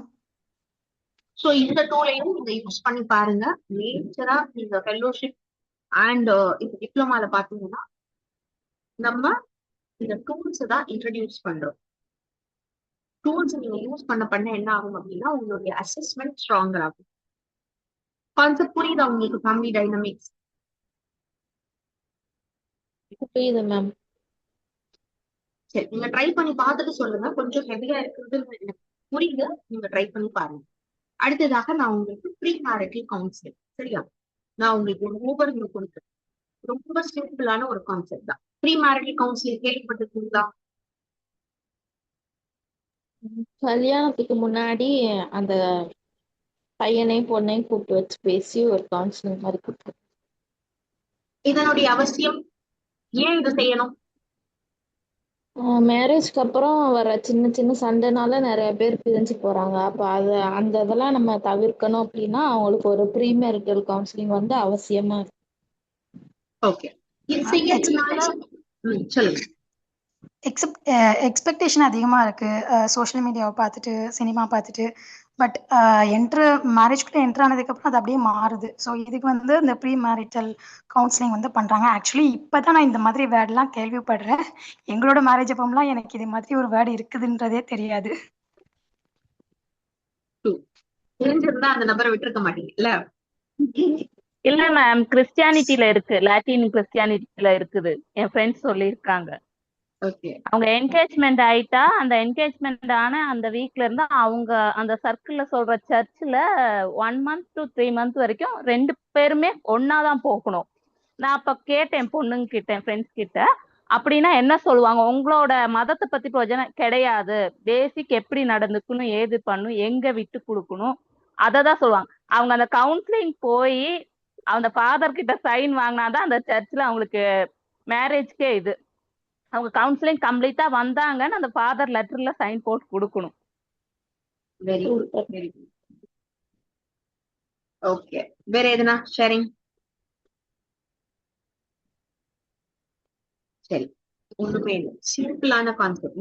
நீங்களே எல்லாத்தையுமே சொல்லிட்டீங்க. நான் இன்னும் கொஞ்சம் விவரிச்சு, ப்ரீ மேரிட்டல் கவுன்சிலிங் அப்படின்றது என்னன்னா மேரேஜுக்கு முத்தன செய்யக்கூடிய ஒரு கவுன்சிலிங்.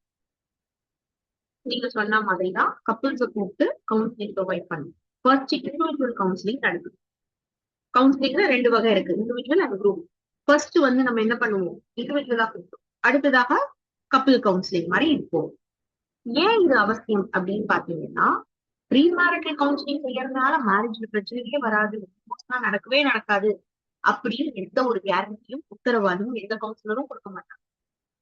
ஆனாலும் இது முக்கியம்னு சொல்றோம். ஏன் முக்கியம் அப்படின்னு சொல்றோம்னா, மேரேஜ் அப்படின்னு சொன்னாலே நமக்கு நிறைய ஃபேக்டர்ஸ் இருக்கு. பிசிக்கல், சைக்கலாஜிக்கல் பார்த்தோம் இல்லையா, ஃபேமிலியில ஒவ்வொரு நபர் மேலேயும் ஃபேக்டர் இருக்கு. அப்ப அந்த மாதிரி மேரேஜ் அப்படின்ற வார்த்தை எடுத்துக்கிட்டாலே அம்மாவுடைய டான்ஜெட் இங்க போகுது. இவ்வளவு நகை போடணும். இப்ப பெண் வீட்டாரா இருந்தாங்கன்னா பெண்ணுக்கு இதெல்லாம் செய்யணும். அந்த பெண்ணு வந்து சரியா போய் வாழுமா, மாமியாருக்கு அடுக்க ஒழுக்கமா இருக்குமா, அம்மாவுடைய மனநிலையே நிறைய விஷயங்கள் போயிடும். அந்த வீட்டார் அவங்களுடைய மனநிலையில் போயிடும். சரி, இப்ப நாம இங்க மெயினா என்ன பண்றோம் அப்படின்னா, கப்பிள்ஸ கவுன்சில் பண்றோம். இந்த வாழ்க்கையில நினைச்சு ஒரு தனி ஃபேமிலியை உருவாக்கக்கூடியவங்க யாரு அப்படின்னா இந்த 2 நபர்கள் தான்.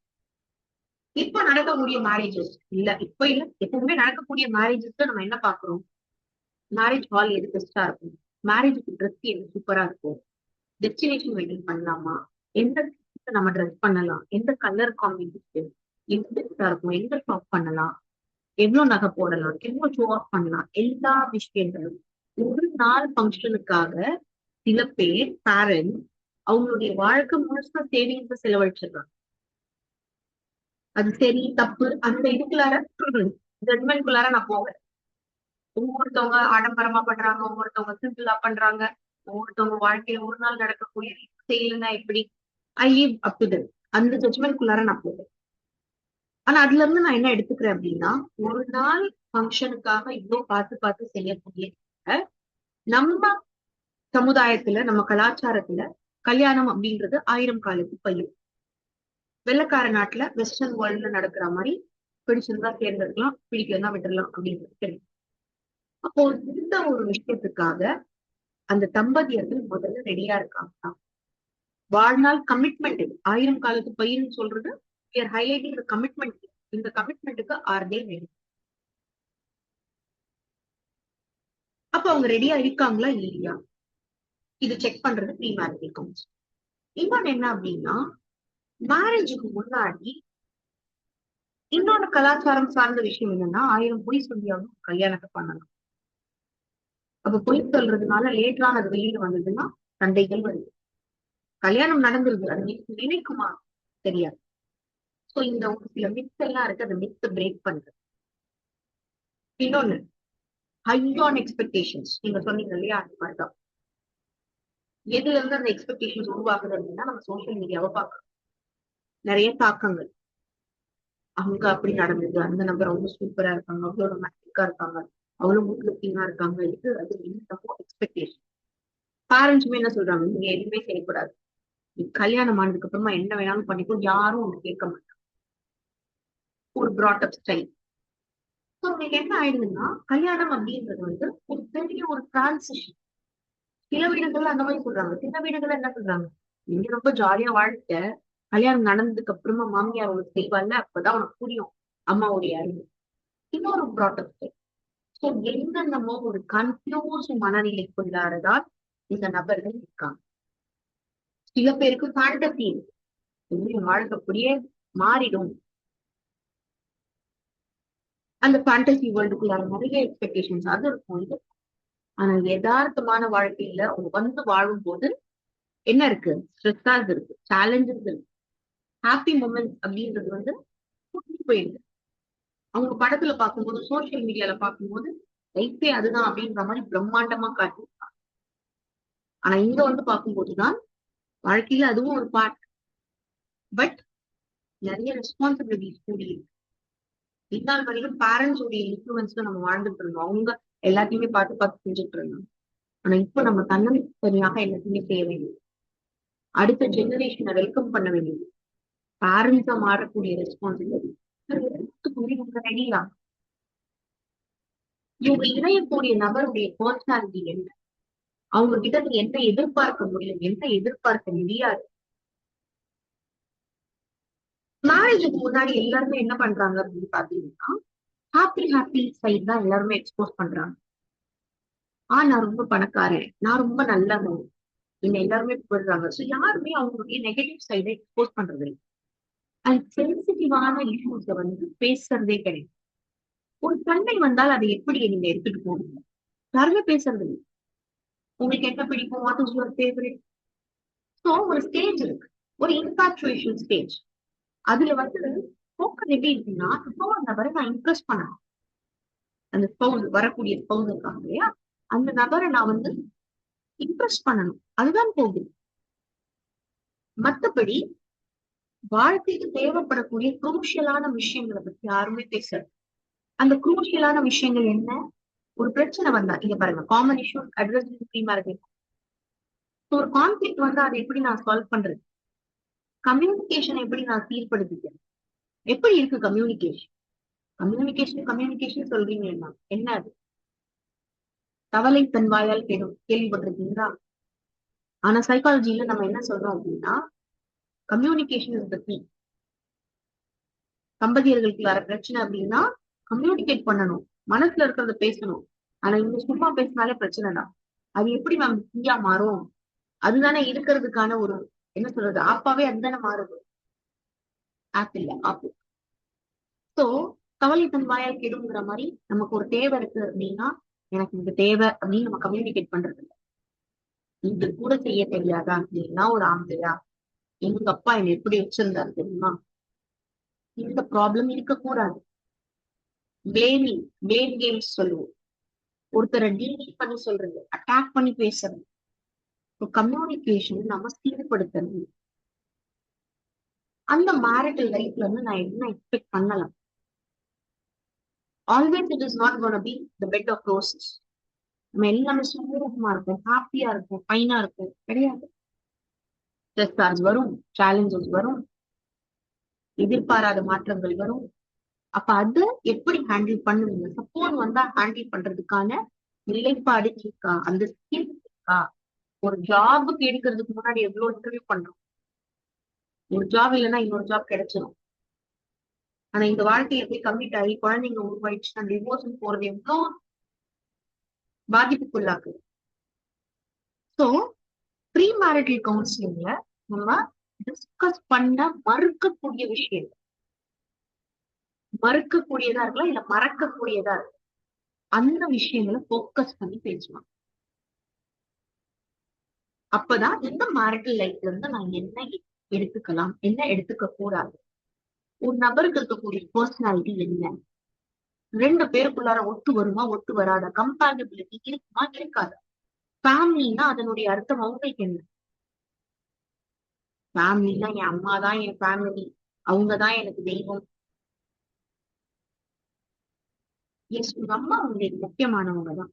ஆனா இன்னொரு ரெஸ்பான்சிபிலிட்டி எடுத்துக்கிறீங்களே, அதை நீங்க வந்து செயல்படுத்துறதுக்கான திராணி உங்ககிட்ட இருக்கா, அந்த மைண்ட் செட் உங்களுக்கு இருக்கா. சோ இந்த ரெண்டு பேருக்குமே கம்பேட்டபிலிட்டி மேட்ச் ஆகுதா? மேட்ச் ஆகுதுன்னா well and good proceed. Match ஆகலைன்னா என்ன பண்றது? தெளிவை ஏற்படுத்துறோம். இந்த விஷயங்கள் இந்த எதிர்பார்ப்புகள் அவருக்கு இருக்கு, உங்களுக்கு இந்த எதிர்பார்ப்புகள் இருக்கு, இந்த விஷயங்களை நீங்க கவுண்டர் ஆகுது, மேட்ச் ஆகல, பரவாயில்லையா, உங்களால இந்த நபரை ஏத்துக்க முடியுமா? இந்த கவுண்டரை நீங்க இப்படி சரி பண்ணிக்கலாம். சரி பண்ணிக்கிறதுக்கு நீங்க ரெடியா? சோ ப்ரீ மேரிட்டல் கவுன்சிலிங் அப்படின்றது என்னன்னா, ரெண்டு பேருக்கும் ஒத்து வருமா ஒத்து வராது, எந்தெந்த விஷயங்கள்ல முரண்படுறாங்க, முரண்பாடுகளை ஏத்துக்கிறாங்களா, ஏத்துக்கிட்டு அதை சரி செய்யறதுக்கு அவங்க கரெக்ட் ரெடியா இருக்காங்களா? முரண்படவே கூடாது, அப்படியே அவங்கள கண்ணாடியில பார்த்த மாதிரி ஆமா ஆமான்னு சொல்லணும், அதுதான் கம்பேட்டபிலிட்டி இல்லை, அது தவறான புரிதல். ரெண்டு டிஃப்ரெண்ட் பர்சனாலிட்டி முரண்படதான் செய்வாங்க, ஆனா அது ரிலேஷன்ஷிப்புக்கு எப்படி தாக்கத்தை ஏற்படுது, அதை ரெக்டிஃபை பண்றதுக்கு அவங்க எப்படி என்ன யுக்திகளை யூஸ் பண்றாங்க, என்ன இருக்கா இல்லையா, இல்ல லேர்ன் பண்றதுக்கு ரெடியா இருக்காங்க, அவங்களுடைய பிலீஃப் சிஸ்டம் என்ன, அவங்களுடைய வேல்யூ சிஸ்டம் என்ன. ஸோ ஒரு சில முக்கியமான விஷயங்கள் இன்டிமெசி, பிசிக்கல் இன்டிமெசி எவ்வளவு முக்கியத்துவம் கொடுக்குறாங்க, இமோஷனல் இன்டிமெசிக்கு எவ்வளவு முக்கியத்துவம் கொடுக்குறாங்க, இதெல்லாம் மேரிட்டல் லைஃப்ல சகஜமாக சாதாரணமாக நடக்கக்கூடிய விஷயங்கள். பினான்ஸ் பத்தி நம்ம டிஸ்கஸ் பண்ண மாட்டோம். ஸோ சென்சிட்டிவான ஏரியாஸ் ஒரு சிலது டிஸ்கஸ் பண்ண மறுக்கக்கூடிய ஏரியாஸை ப்ரீ-மேரிட்டல் கவுன்சிலிங்ல டிஸ்கஸ் பண்ணுவோம். அதுக்கு ஏத்த மாதிரி அவங்களை எப்படி ஸ்ட்ரென்தன் பண்றது, ரொம்ப டிஃபரன்சஸ் இருக்கு இல்ல, ஒரு சில விஷயங்கள் என்னால எடுத்துக்கவே முடியாது, எனக்கும் அதுக்கும் ஏணி வச்சாலும் எட்டாது அப்படின்னா டெசிஷன் இஸ் யோர்ஸ். நீங்க ப்ரீ-மேரிட்டல் பேச இல்ல எனக்கு வேண்டாம். ஸோ ப்ரீ-மேரிட்டல் கவுன்சிலிங் உடைய முக்கியமான விஷயம் என்ன அப்படின்னு பாத்தீங்கன்னா, ஒரு கண்ணாடி இந்த ரிலேஷன்ஷிப்ல இருந்து நீங்க என்ன எக்ஸ்பெக்ட் பண்ண முடியும், என்ன எக்ஸ்பெக்ட் பண்ண முடியாது, அந்த தெளிவை ஏற்படுத்த. இது செய்யறதுனால டிவோர்ஸ்லாம் நடக்காதுன்னு சொல்ல முடியாது, ஆனால் பெரும்பாலும் இந்த ரிலேஷன்ஷிப்ல நீங்க என்ன எக்ஸ்பெக்ட் பண்ணலாம், என்ன பண்ணக்கூடாதுங்கிற கேள்வி வரும். இந்த ரிலேஷன்ஷிப்ல போனீங்கன்னா பெரிய ஒரு ஃப்ளோவா இருக்காது. மேம் நான் அம்மானி நினைச்சு போனேன் மேம், ஆனா அங்க போனதுக்கு அப்புறமா தான் தெரியும் மேம் அவர் ஷாருக் கான் நினைச்சு போனேன், ஒரு ரொமான்டிக் பர்சன் நினைச்சு போனேன், ஆனா அங்க போனதுக்கு அப்புறமா தான் தெரியுது. என்ன தெரியுதுன்னு நான் சொல்ல விரும்பல. காமன் ஒரு பெரிய ப்ளோ கிடைக்கிறதுக்கு முன்னாடி அந்த ரிலேஷன்ஷிப்ல என்டர் ஆனதுக்கு அப்புறமா நான் என்னமோ நினைச்சேனே, இது என்னமோ இருக்கு, வாழ்க்கையே தலைகீழா மாறிடுச்சு, இந்த ஒரு ஸ்ட்ரெஸ், இந்த ஒரு ப்ளோ கிடைக்காமல் இருக்கு. முடிந்த அளவுக்கு அந்த மேரிட்டல் லைஃப்ல இருந்து என்ன எக்ஸ்பெக்ட் பண்ணலாம், உங்க ரோல் எப்படி இருக்க போகுது, உங்களுடைய என்ன ரைட்ஸ் பூர்த்தியாக போகுது அப்படின்ற ஒரு சில தெளிவுகள் உங்களுக்கு இங்க கிடைக்கும். அதுதான் ப்ரீ-மேரிட்டல் கவுன்சிலிங். கிளியரா? சோ அந்த கவுன்சிலிங்கான ஒரு டூல் இத படிச்சு பாருங்க, செல்ஃப் எக்ஸ்பிளனேட்டரியா தான் இருக்கு. இதுல என்ன டவுட்ஸ் இருக்குது அப்படின்னா கூட நீங்க கேட்கலாம். 1-on-1 செஷன் தேவைப்பட்டால் கேட்கலாம், மென்டாருடைய சப்போர்ட் தேவைப்பட்டா கேட்கலாம், டவுட்ஸ் இருந்தாலும் கேட்கலாம். சரியா? ப்ரீ-மேரிட்டல் கவுன்சிலிங் தெளிவா இருக்கா? ஸ்டாப் பண்ணலாமா இங்க?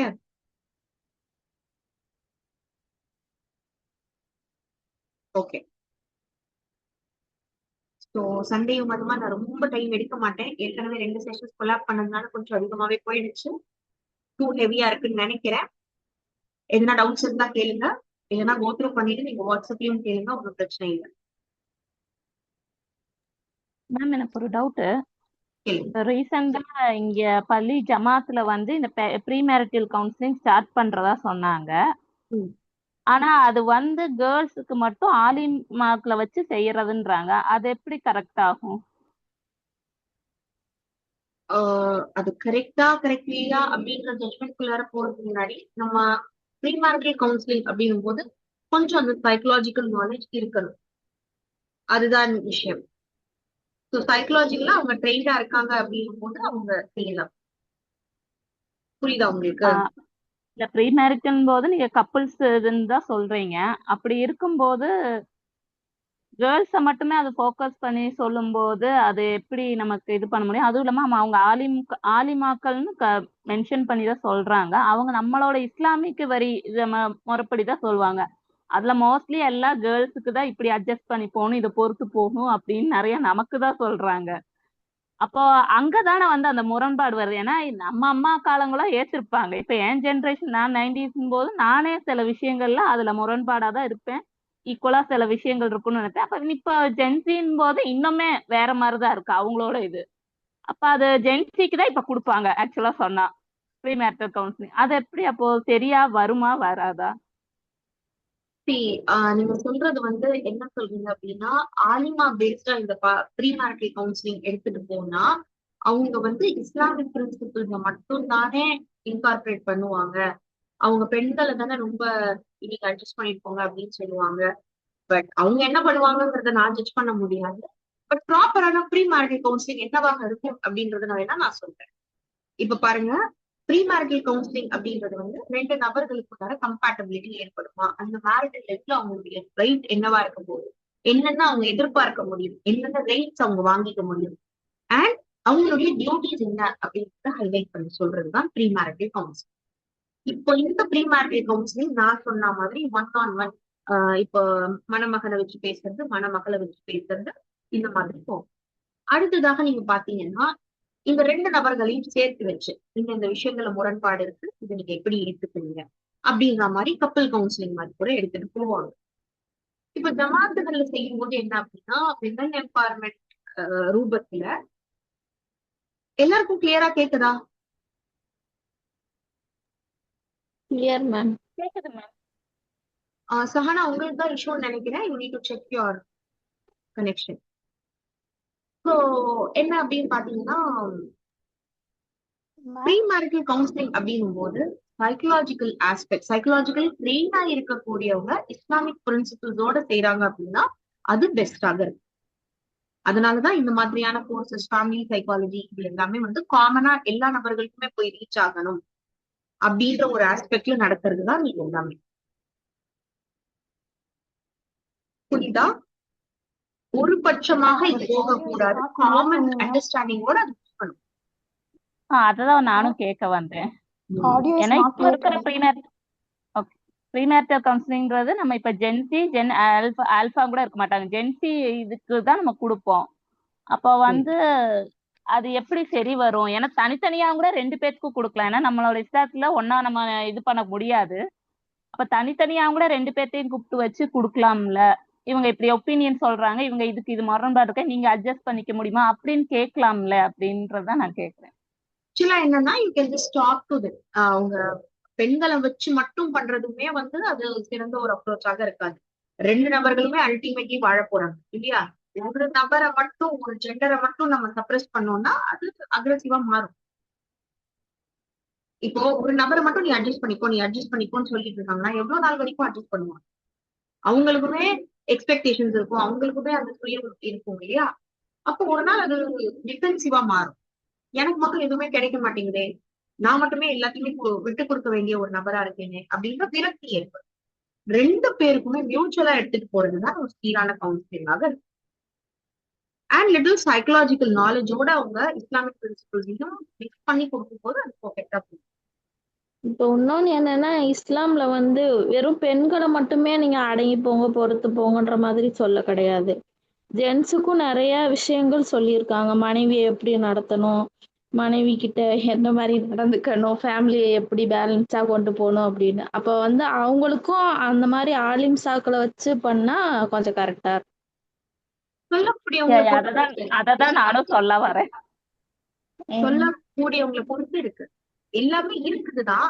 ஆனா நான் எது ஹைலைட் பண்ணி சொல்லணும்னு நினைக்கிறேனோ அதுதான் நான் சொல்லுவேன். எஸ், நான் சொல்றது மியூச்சுவலா சொல்லணும், அது கரெக்டா ரீச் ஆற மாதிரி சொல்லணும் அப்படின்ற ட்ரைனிங், தெளிவு எல்லாமே இருக்கு அப்படிங்கும் போது அது சீரா போய் சேரும். ஒரு தலைபட்சமா இருக்கக்கூடாது, 2 பேருக்குமே நீங்க காமனா பேசணும் அப்படின்ற மாதிரி இருந்ததுன்னா அது சீரா போய் சேரும். இப்ப இந்த ப்ரீ மேரிட்டல் கவுன்சிலிங்லயே நான் ஹைலைட் பண்ணணும்னா வெறும் பெண்கள் மட்டும்தான் பாதிக்கப்படுறாங்கன்னு நான் என்னால பேச மாட்டேன். பெண்களை ரொம்ப கொடுமைப்படுத்துறாங்க, கல்யாணம் ஆனதுக்கு அப்புறமா மாமியார் வீட்டுல போய் கஷ்டப்படுறாங்க, இது எல்லாமே ஒரு இடத்துல நம்ம பேச முடியும். ஆனால் அது மட்டும்தான் உண்மையா நடந்துட்டு இருக்கா? இன்னொரு ரூபத்துல ஆண்களும் பாதிக்கப்படுறாங்க. இப்ப லீகல் ஃபேக்டர்ஸ் பாத்தீங்கன்னா, நீங்க பெண்களை ப்ரிவென்ட் பண்ற மாதிரி, ப்ரொடெக்ட் பண்ற மாதிரி நிறைய லாஸ் வந்துருக்கு. சும்மா ஒரு கம்ப்ளைண்ட் கொடுத்தாலே அரெஸ்ட் பண்ற அளவுக்கு எல்லாம் லாஸ் இருக்கு. டொமஸ்டிக் ஹராஸ்மெண்ட் இருக்கு அப்படின்ற மாதிரி தான். ஆனா பல இடங்கள்ல அது மிஸ்யூஸும் பண்ணப்படுது. அப்ப பாதிக்கப்படுறது வந்து வெறும் பெண்கள் தான் அப்படின்னு பேச முடியும் இல்லையா? ஆண்களுக்குமே ஒரு சில இடங்கள்ல பாதிப்புகள் இருக்கதான் செய்யும். சோ அந்த நியூட்ரல் கிரவுண்ட்ஸ் தான் நம்ம பேசணும். அதுதான் கரெக்ட். வேற என்ன டவுட் இருக்கா? இல்ல மேம், டைம் ஆச்சு மேம். சரி, ஓகே, ஆல்ரைட். சரி, நம்ம கிளாஸ வைண்ட் அப் பண்ணிக்கலாம். எந்த டவுட்ஸா இருந்தாலும் நீங்க வாட்ஸ்அப்ல கேளுங்க. எல்லாருக்கும் சண்டே ரொம்ப டைம் கான்ட்ரிபியூட் பண்ணி வந்ததுக்காக I appreciate your presence. Thank you so much. Alright, wind up பண்ணிக்கலாம். யா மேம், லாஸ்ட் கிளாஸோட வீடியோ ரெக்கார்டிங் இருக்கா மேம்? ஜெனரேஷனல் கேப் நான் அப்லோட் பண்ணிட்டேங்க கிளாஸ் ரூம்ல. நீங்க ஃபெலோஷிப் குரூப்ல இல்லையா? கிளாஸ் ரூம்ல. சரி, நான் பாக்குறேன் மேம். ஏன்னா நான் லாஸ்ட் கிளாஸ் அட்டன் பண்ண முடியல, ஓகே, அதான் கேட்டேன். சரி, நீங்க ஓகே பாருங்க. இல்லைன்னா கூட நீங்க நபில கேளுங்க. இல்லைன்னா எனக்கு கூட நீங்க மெசேஜ் போடுங்க. Okay ma'am, thank you ma'am. ஜஸாக்கல்லாஹ் ஹைர். Alright, okay, thank you so much. Take care everyone.